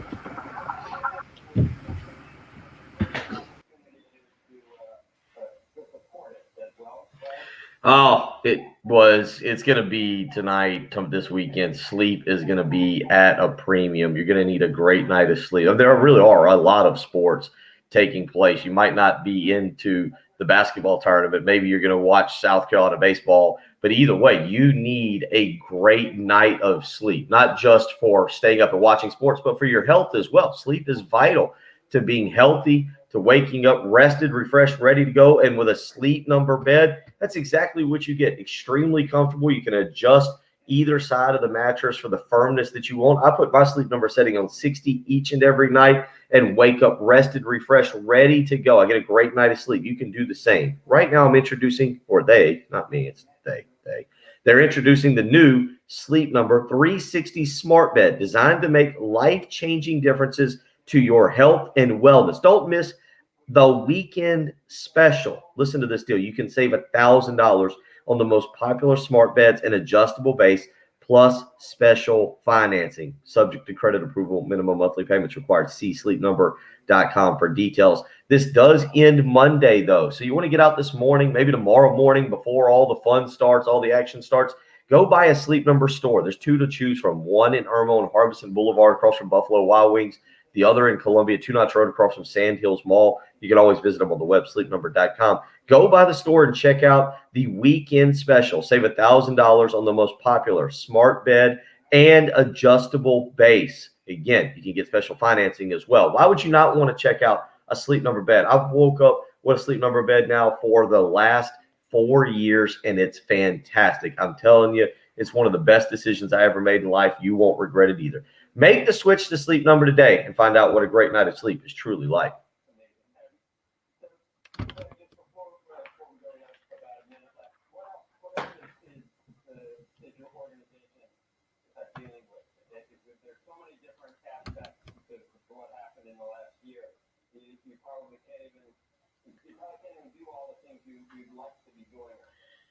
Who is Kevin? And what is Kevin doing? Why are we asking Kevin what he's doing?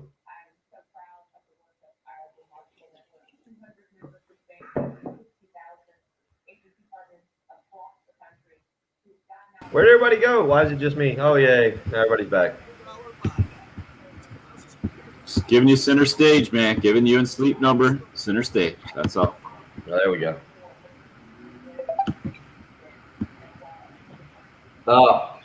Kevin's not up. Oh,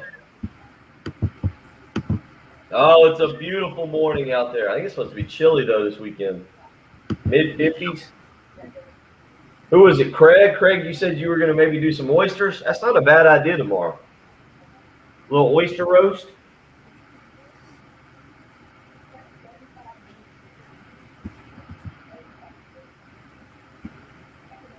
Woo, this girl on television went all in on the lipstick at 7:27 in the morning. Craig, looking for that. Looking for those stats right now. Where do you get your oysters from, Craig, and how much they normally cost? Jim's out of town. Normally, I would just order through the restaurant and get the restaurant deal, but Jim's out of town. I wouldn't mind some good oysters this weekend. That wouldn't be a bad idea. Where did Patrick go? I went and bought Old Bay hot sauce. They had a bottle. They had a bottle at the store the other day, so I tried some. I've never heard of that. You never heard of Old Bay hot sauce? Uh-uh. That was like a year ago. Patrick will know, like a year ago. Yeah. Huh? I remember him talking about some different things, just forgot about the hot sauce part. Dude, that was like all the rage. You couldn't find it. That Old Bay hot sauce. Yeah, it was sold out on pre-order. I guess I'm just. I bought some. I got some this week. $5.99 a dozen. That's not bad. I get 4 dozen. I'm not trying to feed the neighborhood. 4 dozen what? Oysters. I wouldn't mind doing an oyster roast this weekend. On the shell, on the half shell, or just in a little jar thing? Oysters? Yeah, what's he say? What's Craig saying? That's a good question. I think he's talking about you just steam them, where I can steam them, get the big pot and steam them. Go outside, put a table, a newspaper on it, steam them. I like raw oysters, and for some reason a seafood market told us they were not allowed to let us, or what was it? They said we weren't allowed to buy them in the shell, huh? They said it was like a liability for us to buy oysters on the half shell. Didn't really understand what they were saying. Yeah, that doesn't make any sense. Ugh. Yeah, in the shell. Yeah, I wouldn't mind that. David, how about that? Nice words. Appreciate it, man. Thanks for brightening up our Fridays. Happy to do it. It's fun for us too, man. Just looking up these Vanderbilt numbers, they are silly. Just silly pitching numbers for Vandy.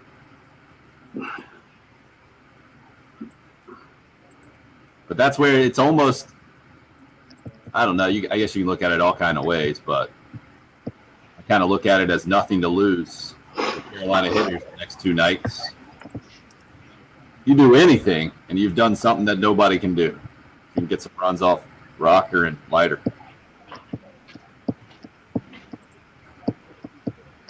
I think just because I'm gonna have to break my black coffee streak tomorrow.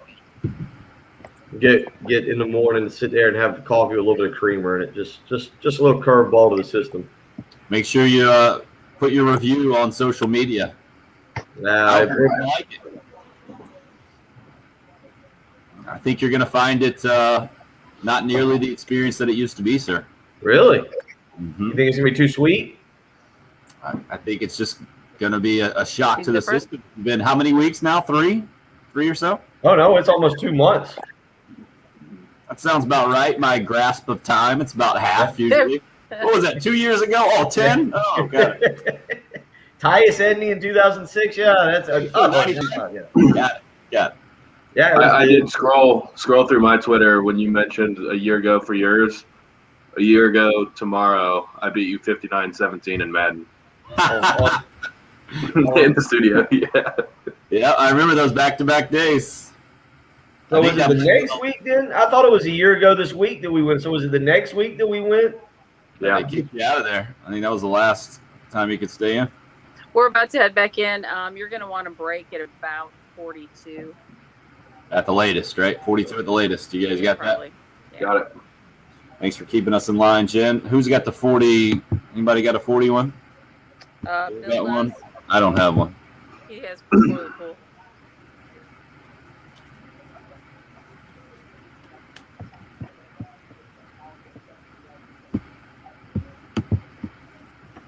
Guys are up. This time last year, Bill took us down memory lane.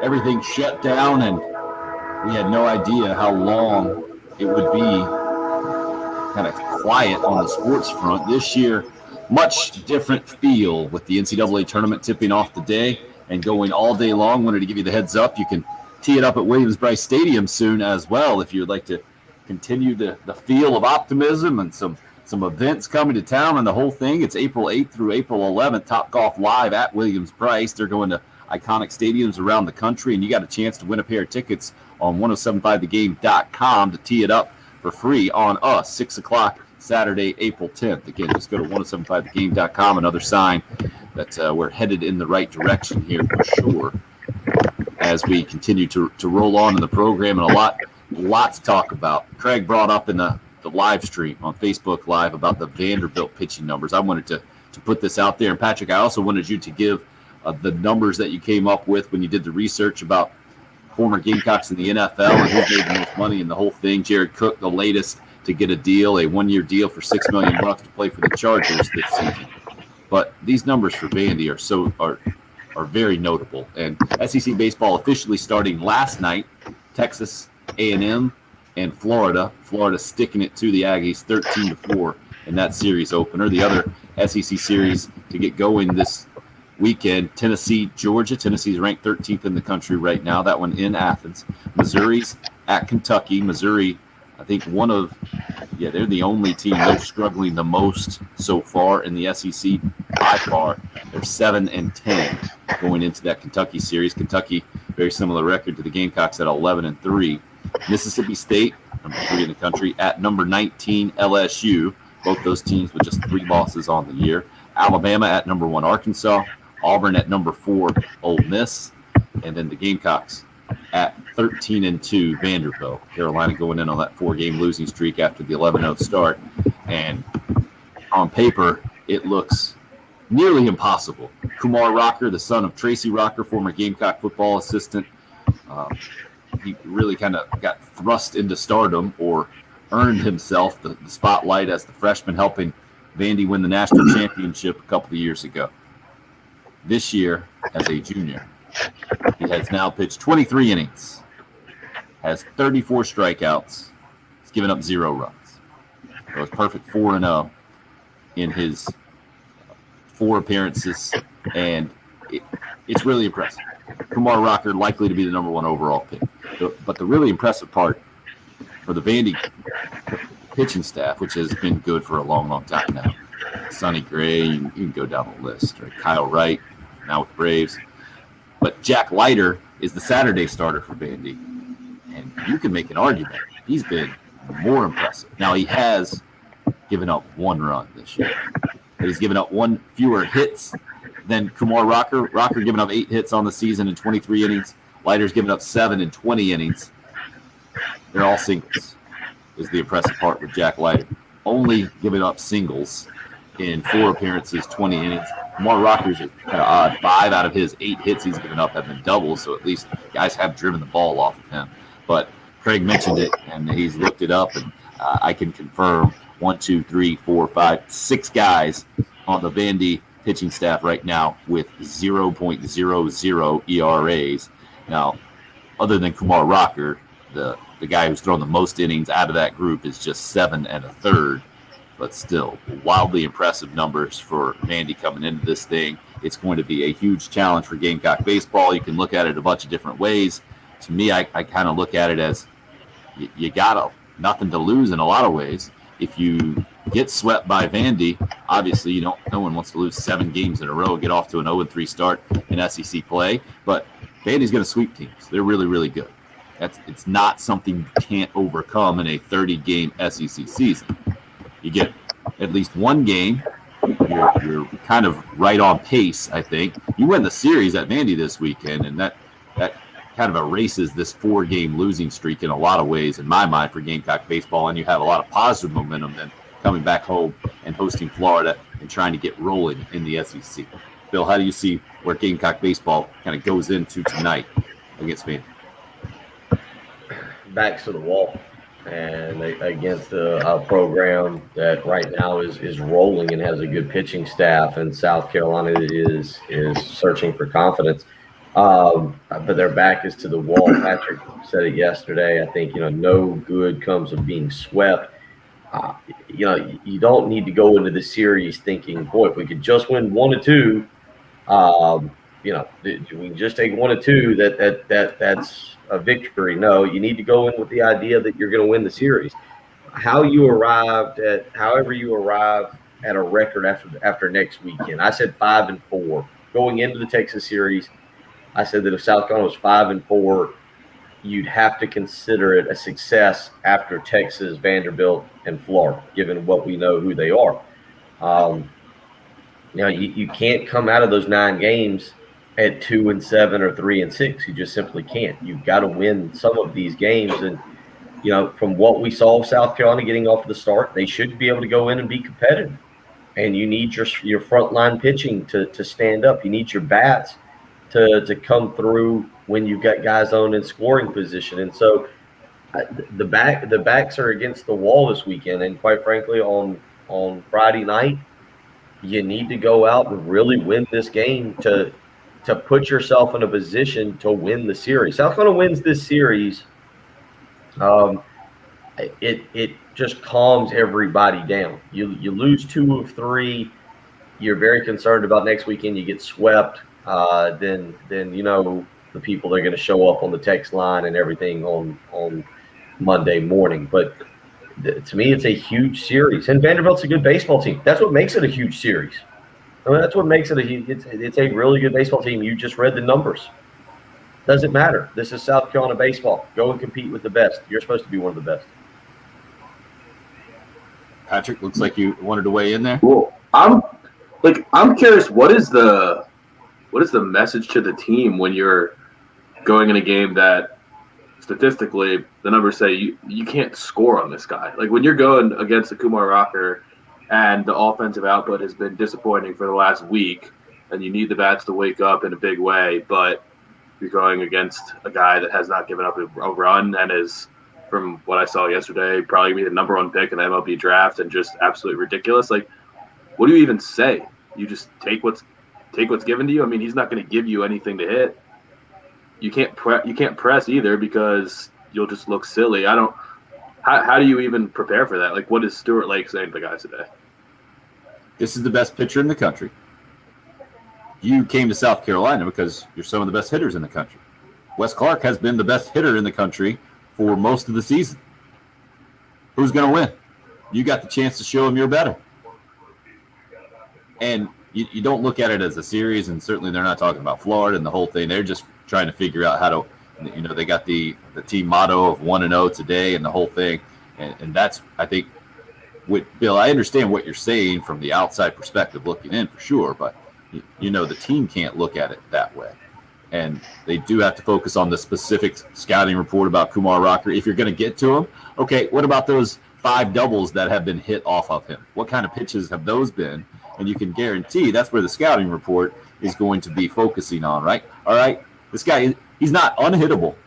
If he's given up 5 doubles of his 8 hits this year, he's been near unhittable, and he's got amazing stuff, and he's a really good pitcher. But South Carolina hitters are going to see that every Friday night, just not quite to the level of Kumar Rocker. And Vanderbilt basically has 2 Friday night guys, with Leiter following it up on Saturday. So there are specific times where you have to maximize your opportunity.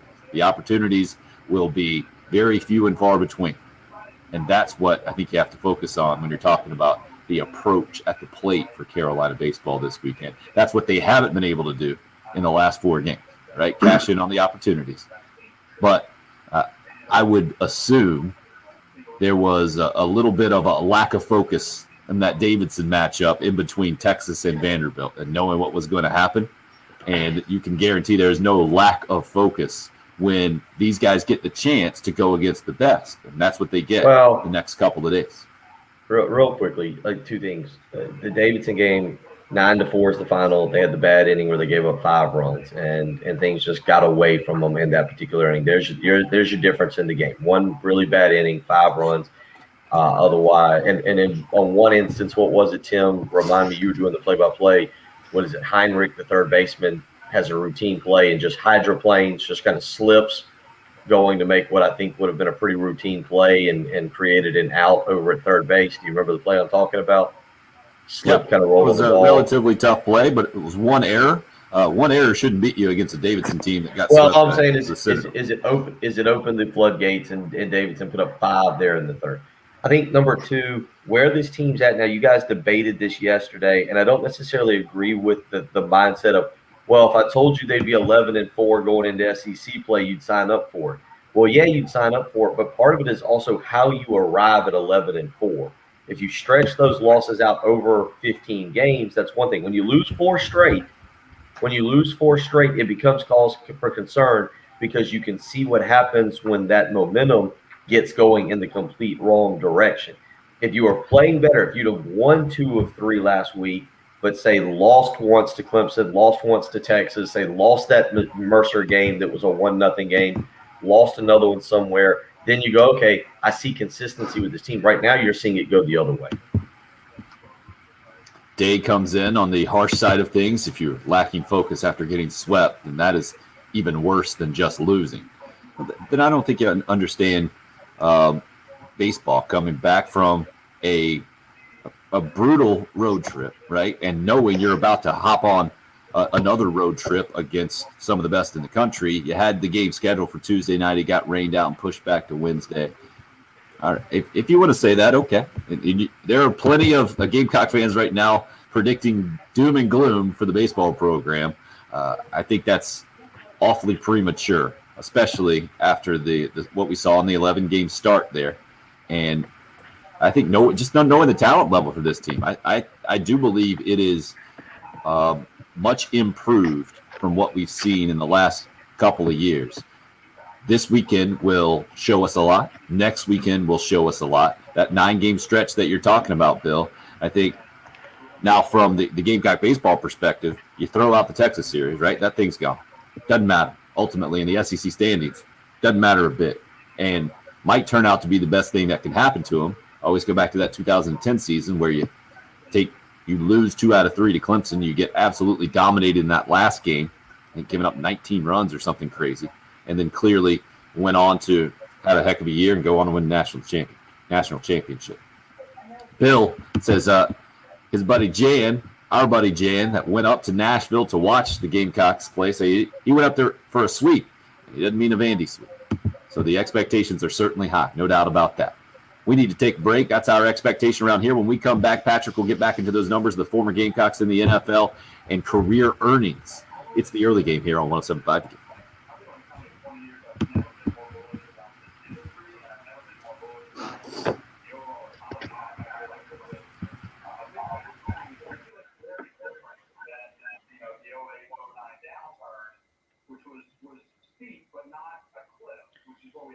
In March of last year.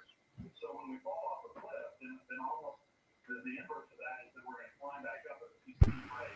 And Brian really, I think, a good bullish about where this industry and this company coming out of this. You going to be able to recover, Bill? You going to be okay? Starting, I would say that it really accelerates at a pretty fast pace coming into this summer. I think he's setting the record for yawns this morning. Is he doing live or no? Yeah, but this commercial popped on and you saw his absolute disgust. See if he's able to power through here with the sun in his eyes. Can't wait till he busts out the sunglasses. What else can we say about him while he's got the headset on and can't hear us? Well, looks like Jen's in his ear too. Perfect. We can talk about her too. Basketball season winding down. That's okay. Pool season. Your pool is just around the corner. Is it being properly maintained? That's the question you got to ask. And you need to start now. I've seen the pollen that's out there, man. If it's filling up in your pool, you better get that fixed. You better get it fixed ASAP. I've got the company for you, Corley Pool Solutions. Give them a phone call this morning, 803-445-8109. Corley Pool Solutions believes in providing the absolute highest quality of swimming pool service at the most affordable price to you and your family. Listen to that last part, most affordable price to you and your family. Let's be honest, it's actually cheaper to use Tracy Corley and his team with 20 plus years of experience than it is for you to go to the pool store yourself, purchase the chemicals, do the work, have to figure out what you're putting in, how you're supposed to maintain it. Let an expert like Tracy and his team handle it. They've been around since the early 2000s. They know exactly what they're doing, and they are ready with experienced technicians to come service your pool. Whether it's a one-time cleaning, give it a try. You might be a little skeptical. You might think, man, I don't know. I can do this myself. But let Tracy and his team come give it a one-time try and show you how good they are, how professional they are, how they take care of you and your family. Let's be honest, you work hard all week.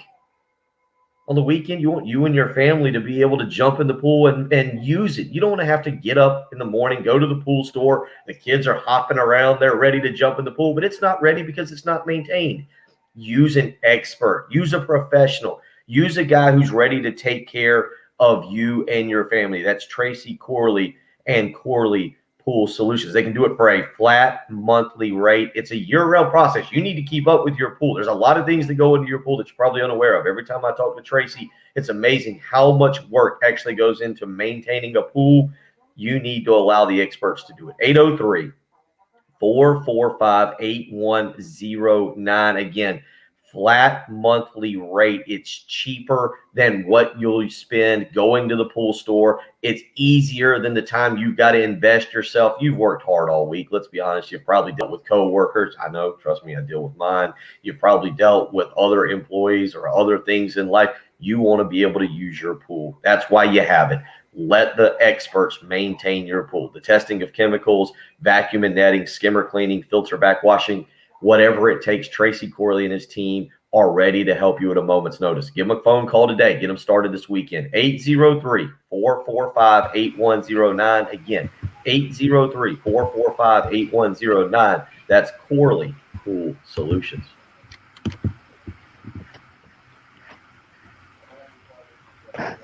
All right, I just read a long breakdown of from 2 weeks ago of titled "Who is 2021's top pitcher?" Uh-huh. Seems like a lot of the way this guy's talking, a lot of MLB teams think Leiter's better than Rocker. But he draft eligible? He is? Yeah, because he was an old prospect. What's that? Said he was old as a prep player, so he's eligible. Gotcha. That's crazy, man. I don't know what a lot of these things mean. Where's this one sentence? This sentence, I'll talk about Kumar Rocker. I'd grade his fastball as a 60, his slider as a 55 to 60, depending on location and consistency, and his cutter is a 55. What do those numbers mean? Out of the scale, I don't know. The old, let's see, MLB. I think it Scale. said 20 to 80 scale or something like that. Yeah. Let's see how they do it in their little world. They speak their own language. Yep, 20 to 80. 60 is above average, 50 is average, 70 to 80 is well above average. Hmm. Why you Yeah, got to do a 20 to 80 scale, I got no idea.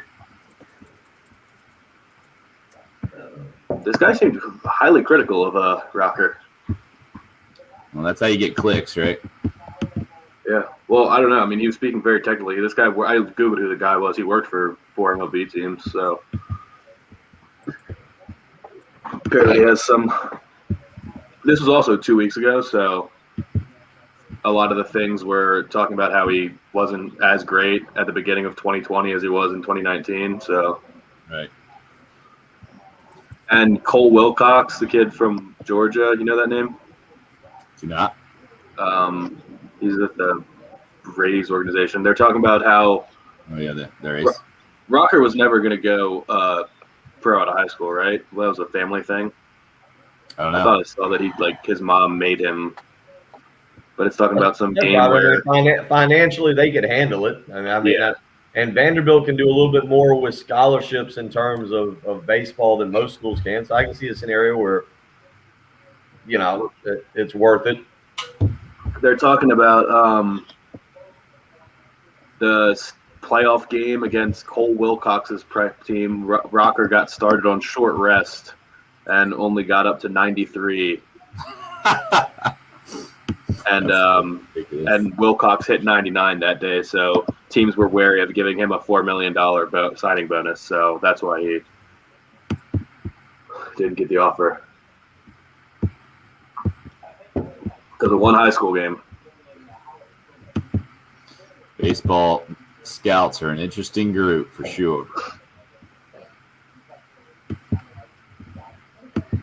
Am I the only one that 20 every makes time no you sense mention a to me. baseball scout, I just think of John Lovitz in A League of Their Own? See the grass, cowgirls? Tony. See, the way the train works is the train moves, not the station. I hate when people do this. The 20 to 80 scale reminds me of if you go on NFL.com and look at their draft grades, Lance Zierlein has the dumbest scale ever. It's between 5 to 8. And a 5.0 is a camp invite. And a 8 is a perfect prospect. And everybody's between a 5 and an 8. Like, so pointless. So when we come back, we're going straight to the end hour bed. You'll be happy to know Rob doesn't have a pool, but he's ready to hire Corley Pool Service, he says on the text line. Good. I think you also set the station record for length of a live spot on that one, my friend. I didn't think that was that low compared to some of the sleep numbers I've had to do where I know I go over the top. See, I thought you were feeling them out. When I was producing, I thought you were still feeling out how you were going to do the live spots, and you were giving the new sponsors longer. Well, yeah, some of them I have to do that, but like Josh sends me that. The things to hit. Well, with Corley, I've got it about figured out now. The AAA one, you should see the script. It's like 3 sentences, and the way they do it, it's a little bit different. And so we're getting there. We're heading back in the 8 o'clock hour. You'll all need to be very timely, or we're gonna just have issues. Very timely. Yeah. That's our specialty. I'm robbing Peter to pay Paul all morning here.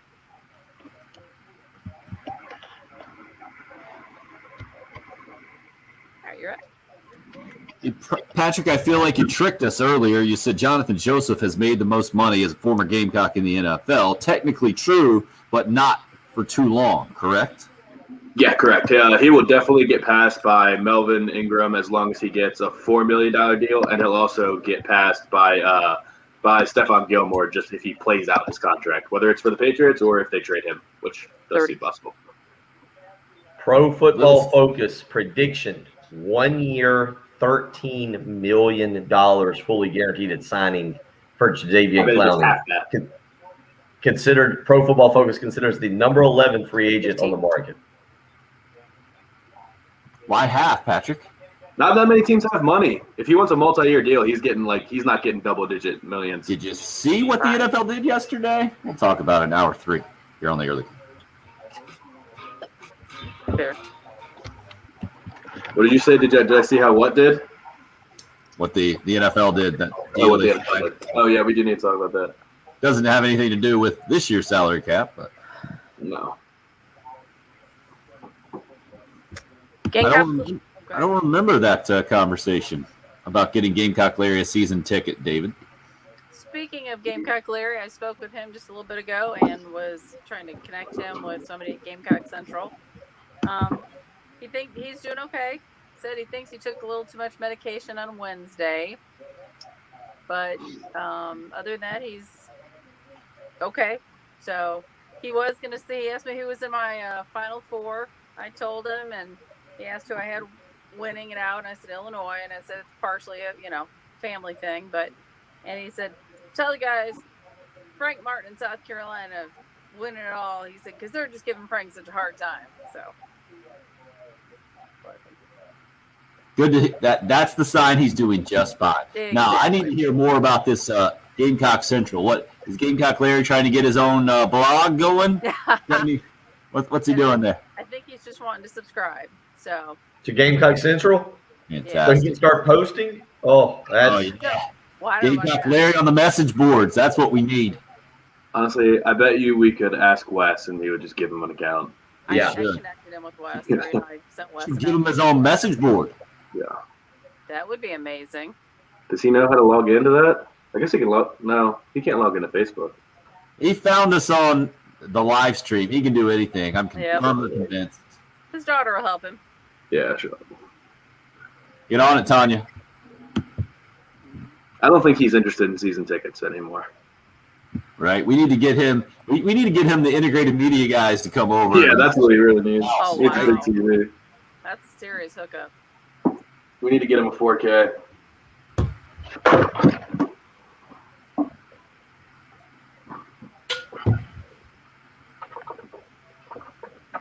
And maybe like a parking spot. That would be the money, right? For sure. Have him hang out a little bit at Gamecock Park before the game, and get him onto the house and all set up for the game. Go there, sign some autographs. Right. Maybe his own motorized scooter track, That's true. or he could take out specific fan groups, put them in the visitor section. I just see him driving through, just waving. I picture him driving that thing out ahead of the team running onto the field in Oh my 2001. gosh. Oh, the scooter? Yeah, I like that idea. And if any of them try to pass him, Have he's this back like, have the scooter with Sir Big Spur on the front. Yeah. There you go. Love it. All right, I'm going to fill out my bracket now. How about that? Get We a stiff little arming bit more everybody coffee to while get you do that. I'm starting to get worried because everyone is in on Illinois at Gonzaga national championship right now because Illinois is the second best team in the country right now, and they've shown that. But they just seem completely primed for a shocking letdown at this point. That's kind of where I am with Gonzaga. So good that they've got to lose. Yeah, I mean, either one of those teams losing will be stunning. Yep. But there's just no way. There's no way we're getting a Gonzaga Illinois national championship just because it seems Too to amazing. make too much sense. Yeah.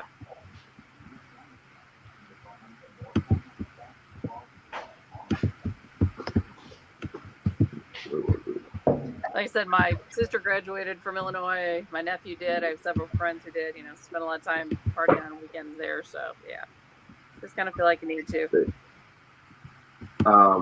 Where is Champaign? Near Chicago? Central Illinois. No, it's a good 2 hours from Chicago. I think you don't hear about Illinois that often. Also, I don't like their mascot. Chief Illini, what? Just like it just seems weird. The Fighting Illini, like if South Carolina was the Fighting South Carolinians, that's kind of what it is, right? Yeah, and who knows if we're gonna mess with it? That's a whole other topic. But everybody loves, the Chief. You've got to figure a lot of Indians in Illinois. Chief Illini. I don't even know what the actual mascot looks like. I'm just thinking of the fact that they are the Fighting Illini. Oh, I see him.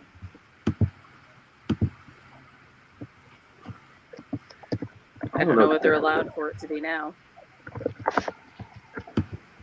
Illinois University campus.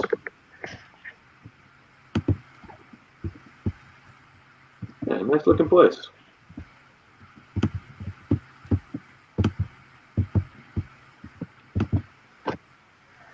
I feel like a lot of schools, I have like an idea of what the campus looks like a picture in my head, but Illinois, I couldn't even come up with the slightest picture of what that university looks like. Yeah, I'm looking at pictures of it right now. It looks like it.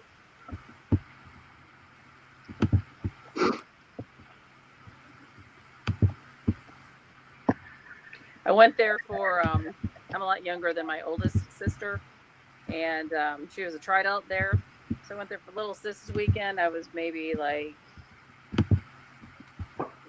6, 7, something like that. I don't know. Danced on a table. Apparently, I might have been obnoxious. I don't know. I can't imagine. But she wasn't real fond of me after that weekend, I don't think, for a while. Were you the youngest little sister there? Oh, probably, yeah. Sounds like it. Yeah. Might have had an opinion or two. I don't know.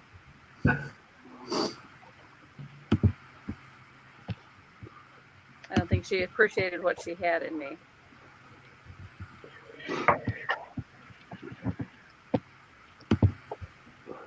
Oh, having fun with this bracket. You're having fun? Yeah. This thing's all over the map.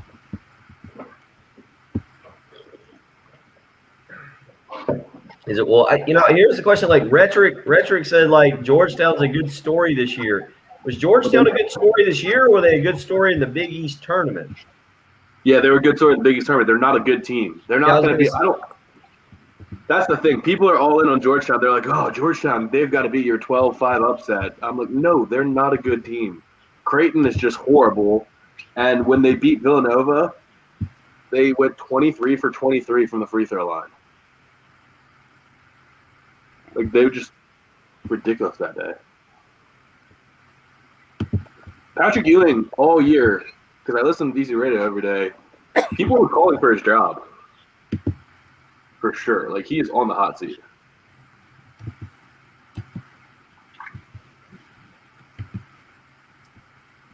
All right, so 10:40 this hour, Tim. All the lives are you. We're about to head back in. One more time, Jim. I'm sorry, 10:40 this hour. Both the lives are you, and we're about to head back in. 10:40, both the lives are me. Got it.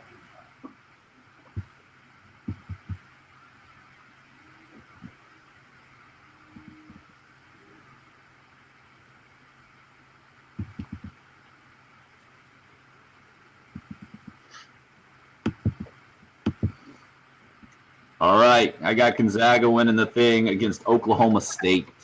Oh, wow.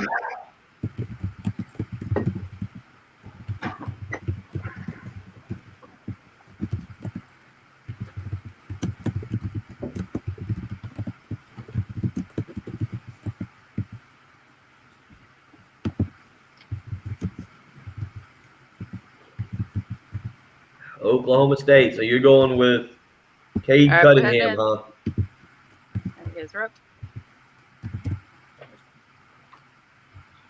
When in doubt, go best team and best player. just That's your filled out my bracket this morning. Best team this year, Gonzaga. Best player this year, Cade Cunningham with Oklahoma State. And certainly have an affinity for Mike Boynton and the former Gamecock, everything he represented as a player and what he now represents as a coach. So that's my championship matchup, Gonzaga against Oklahoma State. My other two Final Four teams, I got Baylor as the other number 1 seed, and then Texas sneaking in somehow as the number 3 seed. So it's just to make things interesting. So that's 2 1 seeds, a 3 and a 4 in my Final Four.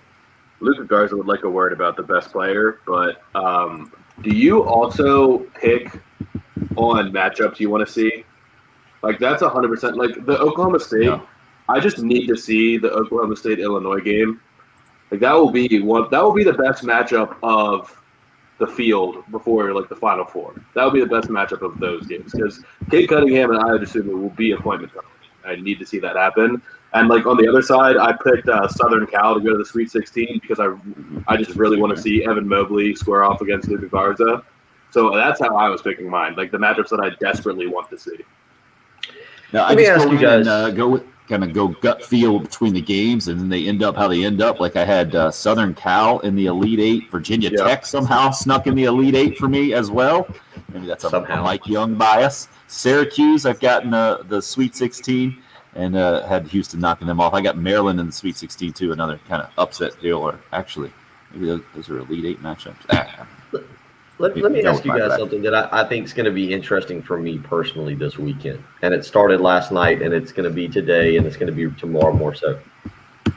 Do you foresee a scenario where you like this Friday, Saturday setup, and then Sunday, Monday more so than the Thursday, Friday, Saturday, Sunday? Because Saturday, look, one, we're all lucky.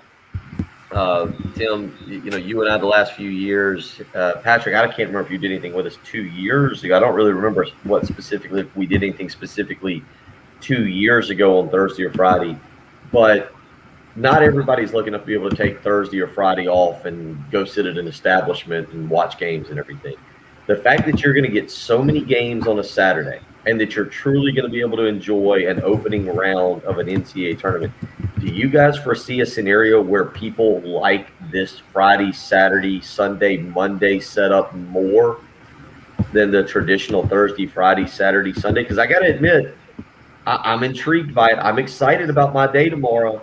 I'm not going to go to an establishment. I'm not going to go to a bar, but I'm probably going to do the football setup. I'm going to have multiple TVs.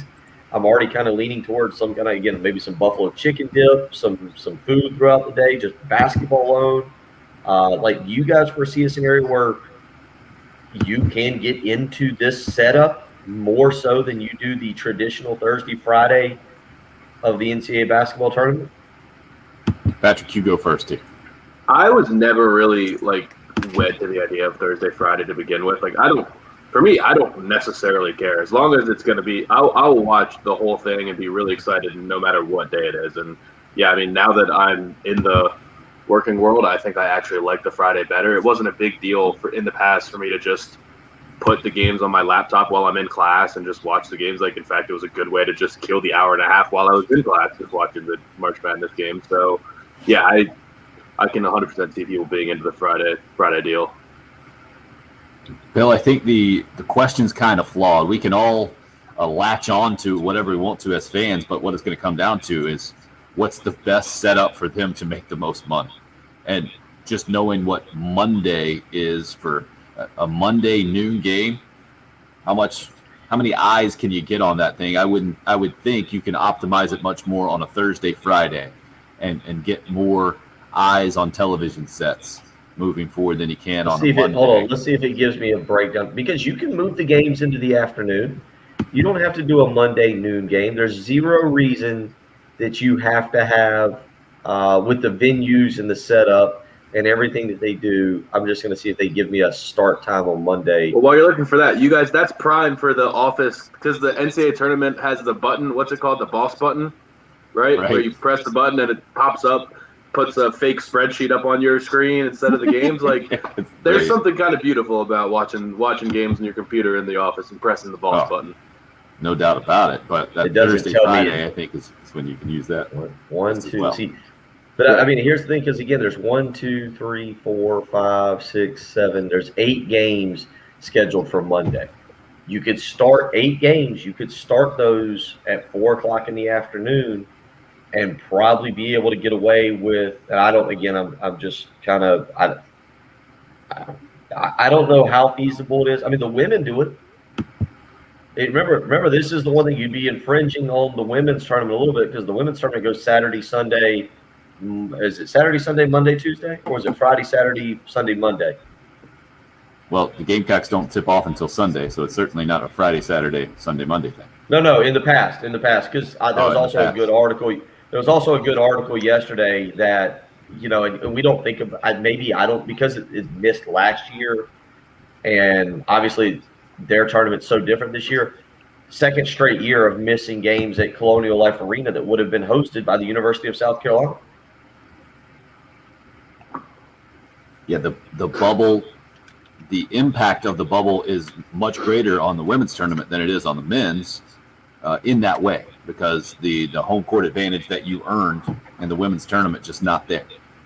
We'll see how it affects, if at all, the USC women starting on Sunday night. Their tip-off set for 6 o'clock against 16 seed Mercer, and the road to the Final Four in Texas begins for them. The bubble differences between the men's and women's games, certainly a national conversation. Dawn Staley not really contributing to that in any kind of controversial way. She actually tweeted out a picture of her food recently and said there's been a lot of discussion about not having good food for the women in their bubble, but she liked what she has been presented, and it hasn't been an issue there. I haven't seen any kind of weight room issues with the USC women's team like some other women's bubble setups that have been highly publicized. And man, that thing kind of spreads like wildfire, I feel like, on social media these days. It will be interesting to see how it all gets worked out, if it does get worked out, as those things continue to evolve. But it's the most unique NCAA tournament of our lives, and it's not even close. And how it continues to go, if we get any kind of trends, if we get the trend that we started with last night, 3 out of the 4 games, 1-point games or overtime, fantastic. And to me, that's always been the point of this NCAA tournament, is that the games take care of themselves. And just by its own nature, it's a brilliant setup, and to me, for my money, the best postseason that we get in all of sports, because there's so many different matchups and styles that come together, and how it's set up in the few weeks that we get to see it, in the drama that it just naturally presents. Last night was a great example, man. Do you guys care about Drake or Wichita State as a program? If they were playing on ESPN in January, would you think about watching that game for more than a second? But last night, you guys were all into it until the buzzer, right? And you're certainly not the only ones. And then everybody is in on Appalachian State, Norfolk State. When would you ever care about that game? But it has bracket implications, and it just naturally creates so much fun in these next several weeks. I'm really looking forward to it, and glad we're here, and we'll appreciate it. We'll try my best to appreciate it that much more, because we didn't get it last year. And it's different this year for sure, but so glad that we have it, and going to look forward to it that much more, and try to appreciate it and try to express that to my kids today. I'm about to print out the brackets for them, get the 6-year-old and the 8-year-old into it. We got the family pool going. And now that I've done mine, we'll see I'm interested to see where the 6 and 8-year-old take it today with their first ever kind of foray into the NCAA March Madness brackets. I don't remember filling them out when I was ultra young like that. Bill, do you remember that? I feel like that has become the trend here more in the last, 15, 20 years. And since I'm an old dude, I don't think that was quite the deal. Maybe I just remember it a little differently. When's the first time you remember filling out a bracket, Bill? Any idea how old you were? But the first real bracket I remember filling out was somewhere in middle school. We used to do a weird I think I'm legally allowed to say this. Back in We like talked about it before there at Lexington High School, I believe. Yeah, we had a pretty massive but it wasn't a bracket filling out type deal. It was a different way of doing the NCAA tournament. I'd have to go back and pull the sheet because I used to have it. And I was the one that ran it. And you took 2 1 seeds, 1 through 4. You had 1 through 4, and you took your 2, and you got points for every win. You had 5 through 8, and you took 2 teams in that grouping. You got points for every win. You had 9 through 12, 13 through 16. Then you had a long shot, which was another 13 through 16. And then you had your all-the-way team, which was any team you wanted. Any team you wanted, and you got points. So instead of filling out a bracket, you took this certain number of teams, and for every win, they got points. So I did that for the longest time, probably starting in middle school. And, in middle school, everybody put in $5. I think we were like in 7th grade. We had like a $400 pot, and I was somehow still allowed to hang around school. But I think it was like maybe my freshman or sophomore year that I started like getting involved more in filling out brackets. I think that seems about right. Patrick, what about you? Any idea? I don't think I have any vivid memory of doing it as like a really little kid. I mean, I remember being pretty young, sitting at the counter with them all printed out and trying to go through it. But I mean, because one of my earliest sports memories is that Maryland National Championship, and that was 2002. And I don't think I was doing brackets back then, but we were talking about this last night. I was saying, I think getting the bracket is what gets people involved because they have something personally riding on it. And if it's like a little kid, they don't necessarily care about the basketball itself unless they're big sports fans. So I think everyone should be filling out brackets. It's a great way to get people invested in the NCAA tournament because it is the best postseason event. Yeah, Bill, I think it was middle school when I started doing that, maybe 7th grade for some reason. I'm thinking is when I came around to filling out brackets.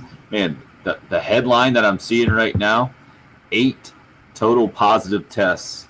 You guys want to guess how many total COVID-19 tests the NCAA tournament has put out there, has done? So the 8 out of how many? It was a ridiculous number because everybody's been tested daily. Patrick, you want to take a shot? Bill, you want to take a shot? Here, I'm gonna give you a shot. Here, hold on, but I've got to get a calculator out. Let's see. That's not a shot, dude. Now you're literally calculating. I'm gonna say 4,000. Patrick, what about you? No, 4,000 tests. There are only 8 total positive Actually, test results. 4,000 is low. I want to raise it to 5,000. I'm going to say 5,000. There's a lot of staff. I'll say 6,500. 9,100 is what I'm reading. Wow. So the numbers on that, absolutely amazing. And I think should give everyone reason for plenty of optimism. And they're talking about every single, I think this is just on the men's side of things. The NCAA is saying it might be both, but 9,100 tests is saying that Virginia is the only team that hasn't been participating in the tournament for the week in Indianapolis, and because of their positive tests at the ACC tournament, they're going to come in kind of late in this thing. But that's an amazing number. Good stuff. Hope hits us up on the YouTube live stream where we could use some more subscribers this morning. By the way, the 8 o'clock push has been pretty good the last several days, and she's in charge of. For some reason, she's in charge of making sure the numbers go up, and we appreciate it. Because when I was a little girl, my dad would take out his yellow legal pad, draw the bracket, and fill it out. This was before the newspaper would have the bracket for you to fill out. That's a good dad right there. Impressive stuff, no doubt, to just draw the bracket. Bill's had enough trouble looking at his digital bracket. You guys didn't have the teachers that would. I think my first bracket was given to me maybe by a teacher because there was the cool teacher that would pull up the games and you'd get to watch it for a couple minutes on the computer. I think that's how I got into it in 7th grade, the cool teacher, which now I'm looking back at and I'm thinking that teacher might have had maybe a gambling issue. A couple bucks riding on it. Yeah. Yeah, maybe. They were in the teachers' lounge. They were in the teachers' lounge and they all had their own brackets. And like the winner got, I don't know, they all had some kind of like bottle of liquor in there to deal with the students. Whoever won got the bottles of liquor or, got the day off or whatever, something like that. Didn't have to do bus duty. Yeah. By the way, Bill talked about his memory, scrolling back to last year. I just had a memory pop up 4 years ago today. South Carolina beat Duke, second Was round. it today? I thought it Was was today. Yeah. Wow. 24 That's- points, 6 rebounds, and 5 assists from Sindarius Thornwell leading the way. You got to put Final that. score of that game? Nobody remembers. Nobody remembers. Nobody remembers. 81. That was Oh, that's potentially when they the scored best. 54 points in the second half or something crazy, right? They Great. scored 65 points in the second half. Oh my God. That's Yeah, it was absolutely crazy. nuts. Yeah. I think as long as I live, that'll be the most ridiculous 20 minutes of basketball that I'll ever experience. And yeah, that memory is way up there for Gamecock fans in a lot of ways. 803-404-6100. We're going to talk about the Gamecocks challenge this weekend in baseball as they get the SEC season going at Vandy and the ridiculous numbers that some Vandy guys have put up. We'll touch on Gamecock football as well, kicking off spring practice. Shane Beamer speaking at length yesterday and some videos popping out on the social media as well. Plenty to discuss here in the last hour of the week. It's the early game on 107.5 The Game. 107.5 The Game. The game is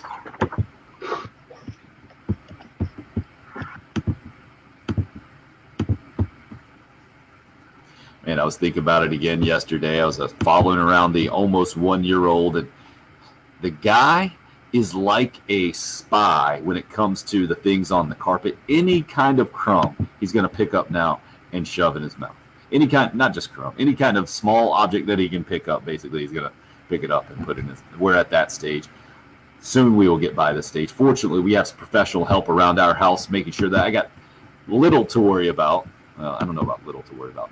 Less to worry about when it comes to things on my floor and my little guy worry of picking them up and putting them in his mouth, because Zero Res has been out to my house a couple of times, done a great job cleaning my carpets, cleaning the area rug for me, freshened up the tiles in both the kitchen and bathroom. Great results, really impressed my wife. And because Zero Res does it differently than everybody else, less to worry about when you get the professional carpet cleaning of Zero Res than other professional carpet cleaners out there. No harsh chemicals involved in their process. It's a patented powered water deal, no leftover soapy residue. That's why my carpets in my home have stayed cleaner longer. Yours can as well, and not just in your home. If you're in charge of a business, they have their commercial cleaning division out there day and night, following all the CDC guidelines, making sure everything is clean and sanitized in the process. And right now they've got a great deal for you. 3 rooms of carpet cleaned, only $119, plus a free hallway when you mention me, Tim Hill.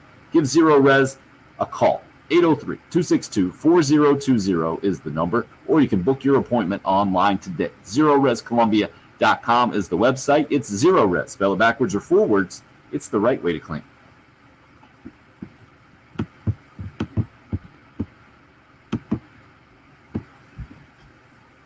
The right way. However, Oklahoma State has the #1 pick in the draft. Kay Cunningham. They're hot. They just beat my boys. Like, Tim, you might be interested in this. Last night we were sitting there with Brian, and he looks down in the cooler in the ice. Uh-huh. The only reason I remembered this, Patrick, is I was just looking at my phone. He had Pabst Blue Ribbon hard coffee. It's a beer. And I mean, literally, I could drink it this morning, and it was like a Starbucks coffee that I would buy from the gas station that I brought in there a couple times. But it wasn't like a coffee beer, because a lot of places have like the coffee porters or coffee stouts. It was not that. It literally tasted exactly like coffee. Yeah. Huh. I don't like the coffee beers in general. I can No, I do mean, literally, one, maybe 2. if I poured it in a cup and gave it to you, you'd be like, "Oh, this is not a bad coffee," or you'd be like, Yeah. I mean, you would be like, "Oh, you must have bought this one of those Starbucks cans or whatever." Bill says it tastes like you, I think is what he said. Ha! Did y'all see I forwarded the picture. I think Jan is on the live stream, but Jan sent me the picture. I forwarded it to y'all, what he's doing in Nashville, what he's watching. Yeah, That's pretty awesome. I like that. And Forwarded us to a text message here. Yeah, so I didn't know what else to do. But by the way, Bill Morgan said, "I like buffalo chicken, but what is buffalo chicken, Bill? oh, Chicken it's good. like salsa?"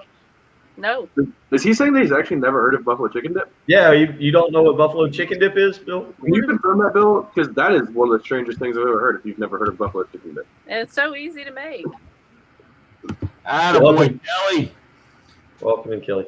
I don't ever make it. Like, I'll go to Publix today and pick up. I've still got a bunch of stuff from the meat and cheese board we did last weekend. But I'll go get some buffalo chicken dip today. And You seriously don't make it? no, I like the one from. I mean, I could. That could be something I do this afternoon. I guess I could go buy the ingredients and make it. It's super easy. Yeah, I've heard it's not. All right, there's actually a load of. Yeah, it's chicken, cream cheese, ranch, blue cheese, and cheese. and hot sauce. Yeah. Also, Travis said the Great Eight. Did you see that? Can you highlight that message? Called it the Great Eight. The round of 8 is the Great Eight. Grade 8, yeah, that makes sense. Yeah. All right, Sure, head why back not? in. What is it? A load of blue cheese and sauce? No, it's chicken. It's good. Good grief, buddy. Go to Buffalo chicken dip? Yeah. go to Publix and look in the little dip aisle. Just start there. You'll see Bill's picture for the You little. will. dip. I do. That. Yeah, that's good stuff. You're up. Now is your chance. You can have some fun and win a Camp Chef pellet grill worth more than $1,000 in the process. Check out 1075thegame.com to enter Grill Bill. Ask Bill Gunter any question about anything. We're going to do it every Monday here for the next few weeks. It starts this Monday, I believe, right? Let me get this date right. Yep, March 22nd is this Monday. Enter on the website. We're going to have one weekly winner that will pop on the air with us. You can grill Bill, and then you're entered to win the grand prize there, the Camp Chef pellet grill worth more than $1,000. Grill Bill sponsored by South Carolina Pork Board, its member farmers, IGA Food Stores, and Camp Chef. I think you're going to have a comment there, sir. Are you a little leery about this beginning? We had a breakdown in communication because I got that email the other day and I was like, "Oh, is that for football season or are we going in gearing that up?" They're like, "No, it starts next week. We need a picture of you. We need a headshot." So I had to use because I was busy because I didn't have time and this was apparently of extreme importance. I had to use one from high school. Email in a picture. No, that is definitely not a picture. There was not a beard in high school. There was not that much gray in the beard. Just the usual glamour shot you do bi-monthly, right? Or quarterly. Did you see the picture that I sent over? I had to send our sales staff. I'm looking to see if it's popped up on the website yet. No, it's a selfie. It's a selfie, and it's the best I could come up with on short notice yesterday. So. By the way, now as I do this, we've got to get a new picture of the early game up because that is a fat face I've got going on that picture. Good. That is when we first started. That was 50 pounds ago.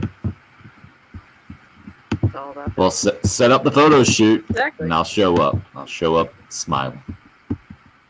A couple of you weighing in on your bracket memories. Buddy Justin Hall hits us up, says in middle/high school, the Thursday-Friday first round was on the television in the majority of my classes.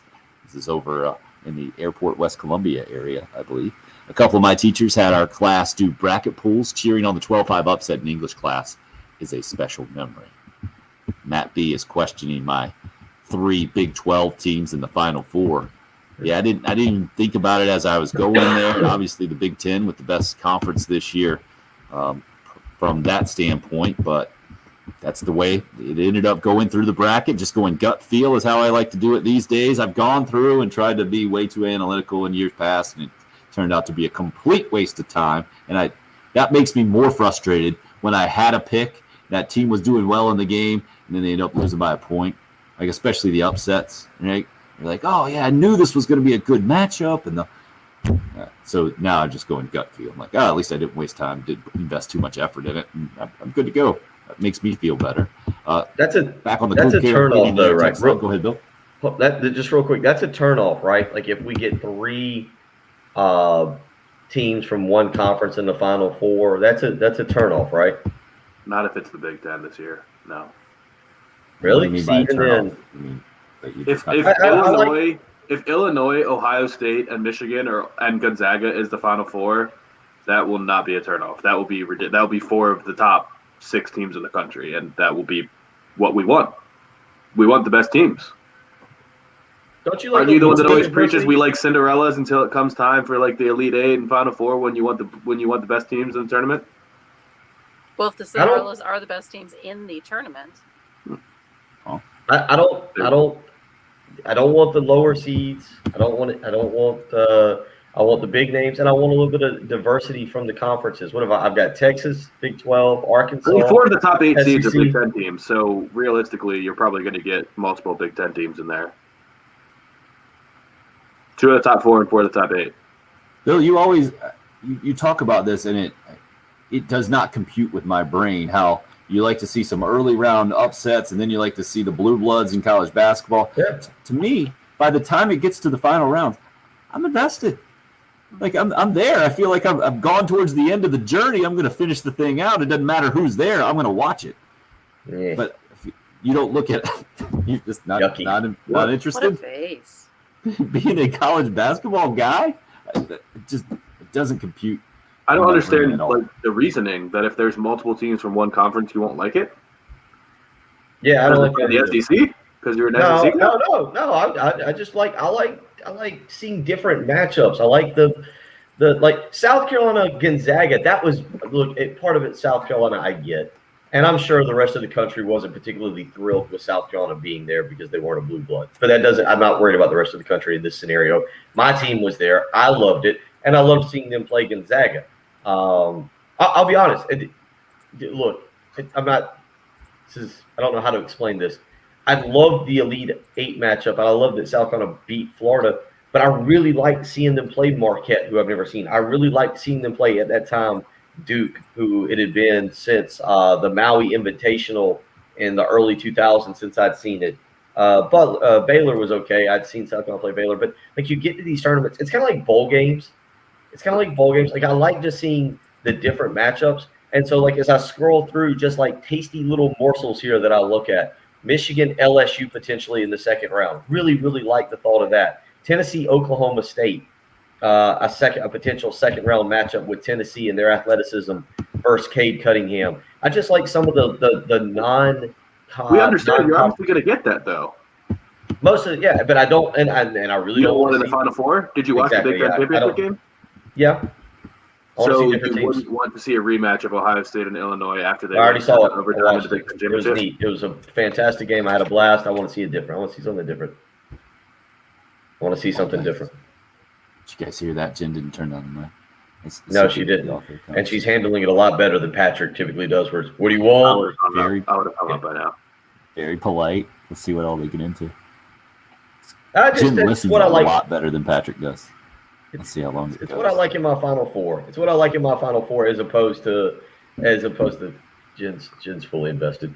Don't get me wrong. I'm not going to not watch the Final Four, but yeah, I prefer neat matchups of teams I haven't seen play. Neat. Yeah. Now, Jim, was that eye roll for Bill's hot take there, or leaving the mic No. on? Because I Yeah, enjoyed it. We listened to it. It's very cordial, very polite. I can see why you get more calls than Patrick does when he just says, "What a 7 minute game." But okay, got it. It was very. Does anybody want to speak on the Love Chevy phone lines with us right now, or are you good? How about that? Who do we have? Who's our guest? Oh, look at that shot. Did you see that passive aggressive? She is a full Southerner. That was amazing, even though the shot to Wisconsin comes from the Midwest roots in Illinois. John, good morning, sir. Welcome.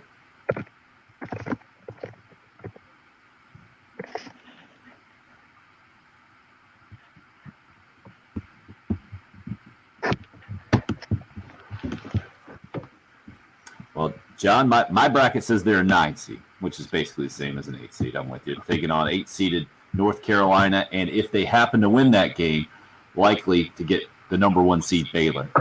So I believe, Bill, you said you had Wisconsin beating North Carolina. I waffled on that one, but I'm going North Carolina to beat Wisconsin. I think either way, Baylor is going to be a heavy favorite going into that round of 32 game, but you got a chance to kind of shock the world there to get to the Sweet 16. John, how are you feeling about it? Well,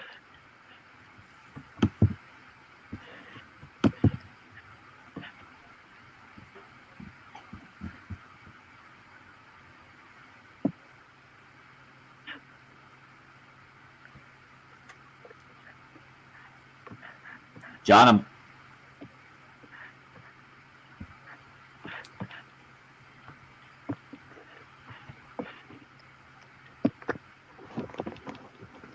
you got a shot. I'm assuming the hospital where you're working, right? Not as a guest.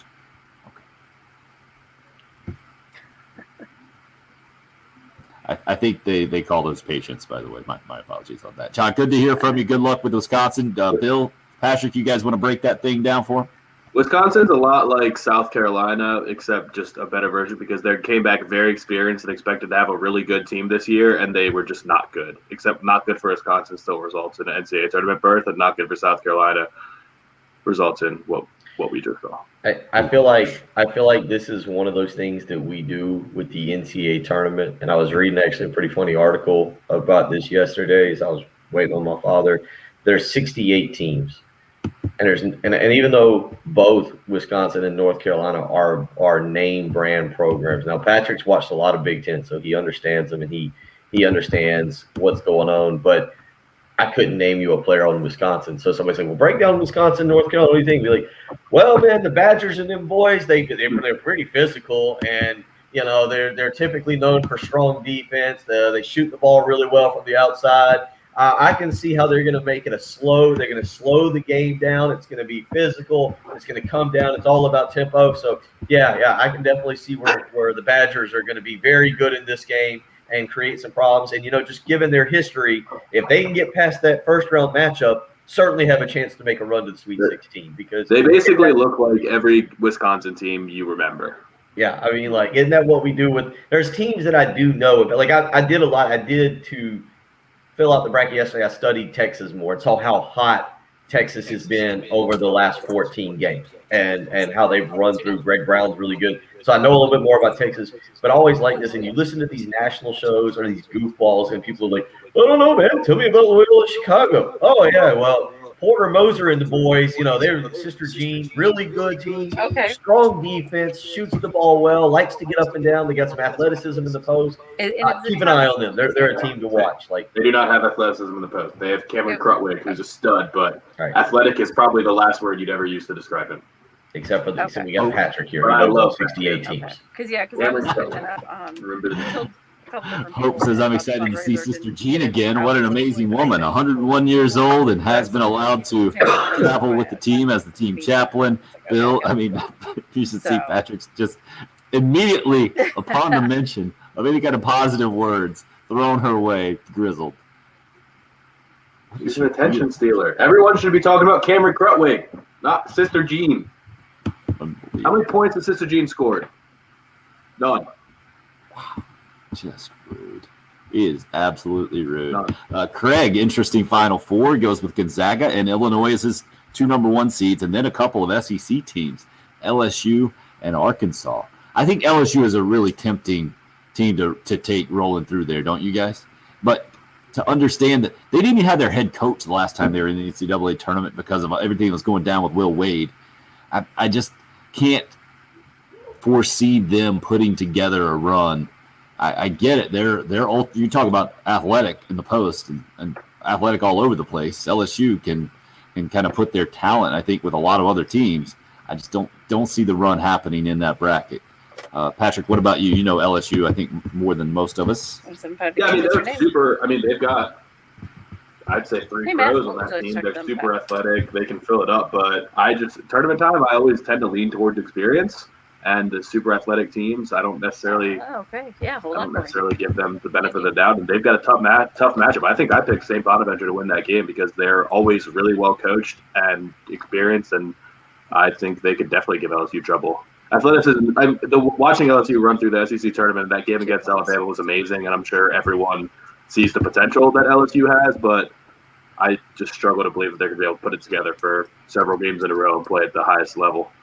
Plus, South Carolina played a great game with them too. And you go with the best player in that game, Thomas. Who was the best player in that game? Cam Thomas? I don't know. He's better than Trent Watford? I don't know. All right. Well, then now you're telling me, like you said, that's why I'm going LSU in that first round game.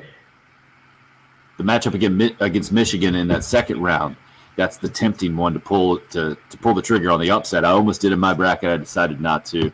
I admire Craig for getting after it and getting what was LSU, an 8 seed all the way into the Final Four. Arkansas is a 3 seed, so strong upsets there.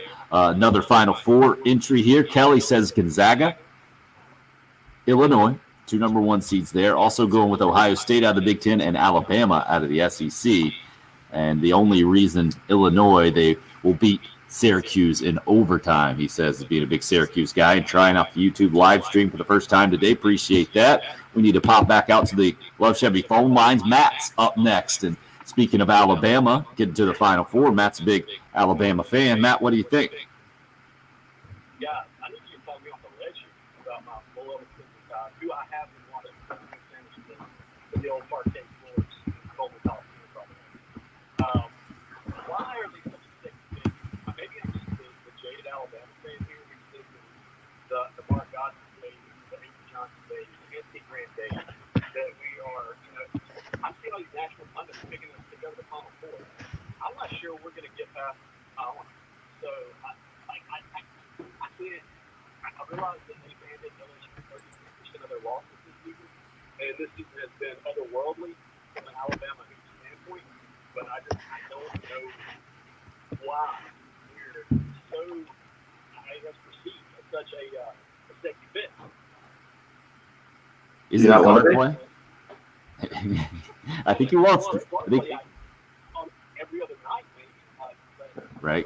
You get those off-night shootings, which we have quite frequently, where we're 5 for 36. Pat, let's do this real quick. Patrick, I've got Maryland beating Alabama, so I'm with you. Patrick, you got Maryland beating Alabama? I've got UConn beating Alabama. Okay. You're asking the wrong dudes. Yeah. I'm not saying you're asking us. We're play. totally anti-Alabama. We're Yeah. with you. Alabama's going to bomb this thing out. They're not getting the weekend two, so we're I know there's been totally like 5 straight tournaments or something like that. They're actually a good team, and then you're either going to play Maryland, who Alabama's not going to get. Maryland's one of the best perimeter defending teams, if not the best perimeter defending team in the country. I mean, they're all over the place. They switch everything. They would actually match up well with Alabama and UConn and the Fighting Dan Hurleys. James Bouknight would be the best player on that team. Like I'm not high on Alabama at all. They're a good we're team. all with you. We're all with you on this. This is what I mean, guys. This is what I mean. You're welcome, sir. Alan hits us up and says, Patrick bombing on a 101-year-old college fan and Team Chaplain, you sir need a hug. Well, maybe we'll get Patrick a virtual hug as we head to our final break of the week here. Dramatic conclusion of the show coming up. It's the early game. It's 107.5. Driven in a new attitude.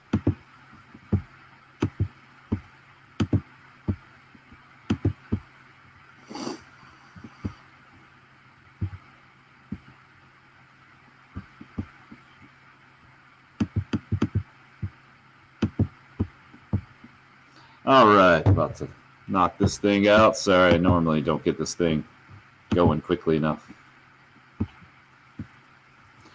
Hey, wanted to tell you right now, it's a great time to look into refinancing your house. Maybe you're kind of where I am in life and you're looking to expand and looking at possibly moving houses and getting a little bit more square footage. You need to give Buford Lending a call. Benji Getzi down there has been running Buford Lending for 25 years, tons of experience, and all he's asking for is that you keep him in the process of checking out how you can get your best mortgage deal moving forward.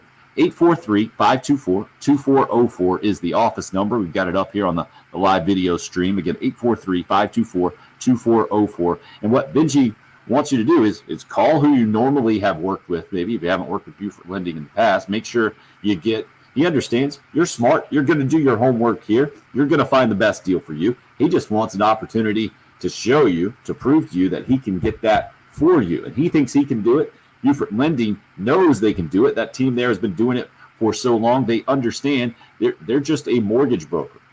That's what they do. They're not connected to a bank, and he thinks that's why he can get you the best deal.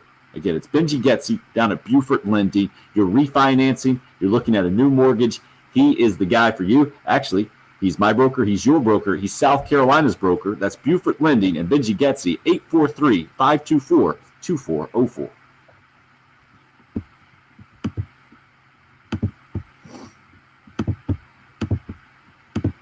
And we're back. We're back. Let's see what we got here. Oh, the Tar Heel Jacob, Bill, you tick me off. Yeah, he was. Edited version. That was right after. I agree with Bill. I like variety of matchups from Anonymous Texter. And right after, I have to disagree with Bill from Jonathan. Yeah, but he I don't also think the rest of the country is. Jonathan is way off there. Building smarter homes.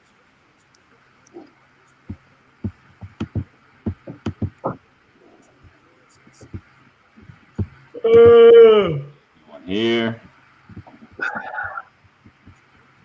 This show's kind of zipped by. Hope. Patrick, you will promise to take Hope to Carolina games when she turns 101, right? Absolutely. Fair enough. Wherever you are in life, you are now bound to that.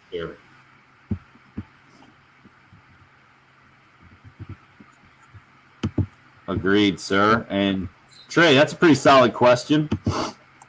Outside of the 1 seeds, Patrick, who you got handicapped as the best chance of winning it all? Ohio State. Ohio State? That was quick. Why? They've spent the entire year at inside the top 6 or 7. They've beaten everyone in the Big Ten, I think, at some point this year. They're good 1 through 6. They're long. I need to hear the path, and I'm not buying it. I got them not even making the Sweet 16. I had Virginia Tech knocking them off. What? Oral Roberts? The path, it would be they get the Florida Virginia Tech winner, and Yep. then Arkansas. Arkansas. or Texas Tech, which I think is not an easy path. No, it's not Yeah. easy, man. Baylor is the 1 seed in that region. I'm saying Texas. I like Texas. Texas Yeah. is my sleeper. You got them in the Final Four too, Bill? Yeah. Yeah, same here. That's weird. And why was just the matchups more than anything else. Is why I got them in there, I think. To me, that's what it comes down to in these things. So let's see. The matchup of Texas getting through. But it's not. I mean, now they get Abilene Christian, then they probably get BYU or UCLA. Probably BYU.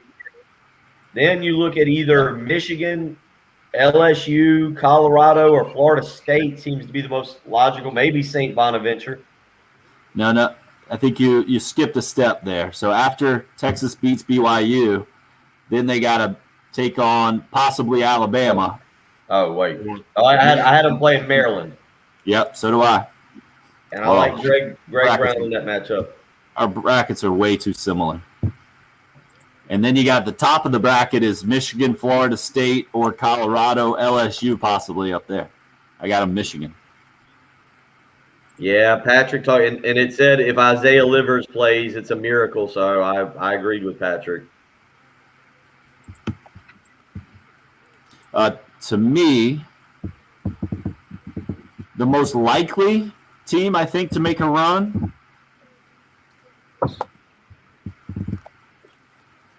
I think it's I don't know. To win it all, I would have said Iowa before the last few weeks. Just because of Garza. Trying to see. I'm trying to get out of the 2 seeds now. I think it might not even be a 2 seed. I just say Ohio State because they're the best of the non-1 seeds. They're the best team. Their path might not be easy, but they're the best team.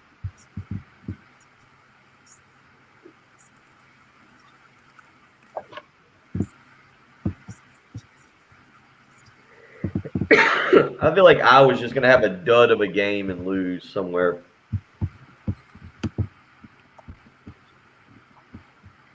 It's a great question. Great question. Yeah, Florida State I've seen as a pretty popular pick, making it to the Final Four. Iowa could definitely lose to Oregon. because Oregon only I think their record with their point guard Chris Duarte was their splits are ridiculous with and without him, and he missed a lot of time. Mark, if Carolina wins 3-1 tonight, that'd be a heck of a game. That's for sure. I would go 4-2 Vandy as my score prediction for tonight's game.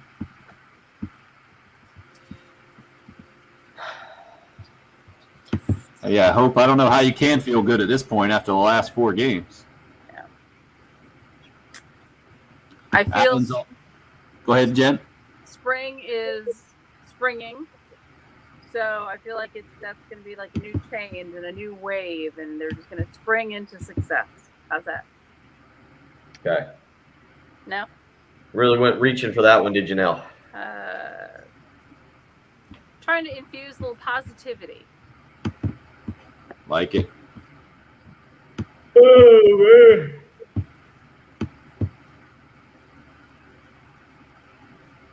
All right, this is the last spot. You guys did beautifully.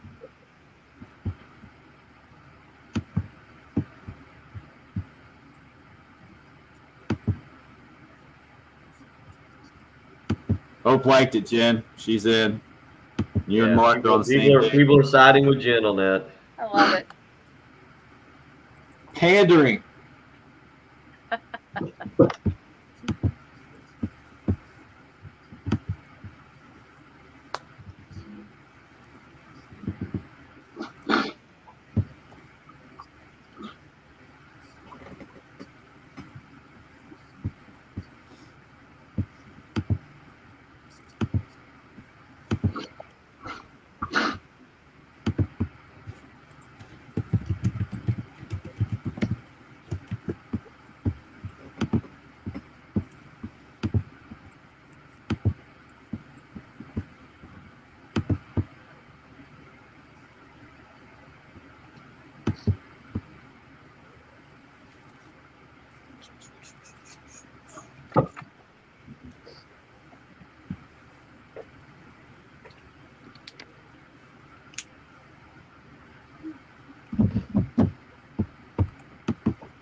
Ezra. Massive weekend on tap. You know, we've had a couple of different weekends, especially during football season with the Masters going on at the same time, where there's just been so much thrown at us. I feel like this is the spring version of that, but more of the typical spring version that you don't have sports playing out of their seasons. Spring football kicks off for the Gamecocks. March Madness in full gets going at noon today and will go all day for the next 4 days, basically from noon until after midnight. You got the USC women tipping off the NCAA tournament play 6 o'clock on Sunday. Carolina baseball and Vanderbilt getting SEC baseball underway. So there's a ton to get to over the weekend, a ton to watch. If you got some hot takes that you feel you just can't wait until Monday, give our hot take hotline a call. 803-978-6654. It's always there if you need to vent. Sponsored by Twin Peaks. For the men who never settle, go see them down in the Vista at 600 Gervais Street. That hot take hotline again, 803-978-6654. Bill, when we come back on Monday, what are you assuming we're going to be talking about maybe the most? Obviously, we'll recap the Gamecock baseball weekend at Vanderbilt and the NCAA tournaments, spring football news and notes maybe, but what do you feel like will be top of mind come Monday morning? Well, I do feel like it'll be the baseball series, good or bad. I feel like South Carolina is going to win this series. Or they're going to get swept. I don't feel like it's going to be a 1-2 weekend. And so if you win the series, I feel like there's going to be a lot of optimism. People are going to be pretty fired up going into a midweek game and then Florida. And if they get swept, you're talking about a 7-game losing streak and the wheels coming off, going down to face another top 5 team in Florida. So my opinion on Monday, a lot of the discussion will center around that. There will have been 3 days of the NCAA tournament. I'm just trying to glance quickly to see if any of my upsets would have occurred within the first 3 days. I don't think I have any, so I don't know if we'll have what I would label. No 12-5s? You know what? I really don't think it's an 2 of upset. them. I've got Winthrop beating Villanova, but Villanova is so beaten up right now that it will be an upset from the number standpoint. I think Winthrop wins that game. I've got Winthrop there taking on Purdue. I think that was the only UCSB 12-5 I beating had. Creighton as well. I actually ended Okay. up. I did that. I was that guy. I went 3 out of 4 12s to win. I went Ooh. Georgetown as well as UCSB. Yeah, that's not a good sign. Now that look at my bracket at home, I'm hoping on Monday morning that we're going to be talking about an amazing tournament and a lot of what we saw last night throughout the next 3 days on Friday, Saturday, and Sunday. I'm hoping that will be the headline and a newfound appreciation for March Madness. And after missing out on it 2 years, we'll love it that much more. Patrick, what are you thinking on Monday? 2-1. South Carolina wins the series. That's what we talk about. Nice. Kumar Okay. Rocker suffers his first loss. The predictions are out there. The numbers are ridiculous for Vanderbilt. Both Kumar Rocker, tonight's starter, who's 4-0, 0 ERA, and Jack Leiter on Saturday. Thank you for listening today to the early game.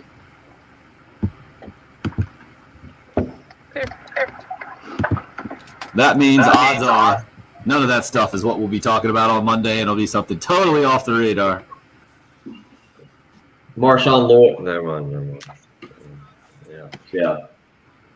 Something crazy. All right, guys. Thanks for checking us out on the live stream there. 652 YouTube subscribers now. Getting there. We're getting there, Hope. Subscribers, but 3 people tune in. No, we got a lot of YouTubers there, or maybe just a lot of YouTubers in there frequently. Hope and Mark, Alan, Kelly. Looks like the Trey. They're all YouTubing it up here in the 8 o'clock hour. That's good.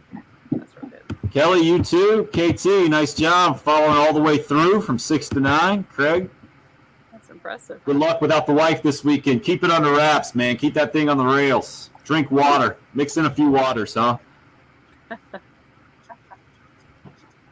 Guys, got any words of wisdom, or you just texting each other right now? No, Brian Glenn says, don't play jump around anymore. I got in a fight with House of Pain in 92. Told him that was on you. I have heard that story. Apparently, he's not a big fan of what's the one dude in there? I don't know. I don't know any of those guys. Plays the guitar. Oh, that's gonna really tick me off. He's solo now. Come on, people start yelling. Is it something like? Oh man, that's really ticking me off. Sorry, I stink. Everlast, right? Yeah, I think Everlast? You I got don't it. know who those guys. You guys just aren't. Your street cred stinks. House of Pain slightly before my time. See you guys on the live stream. Talk to you Monday morning.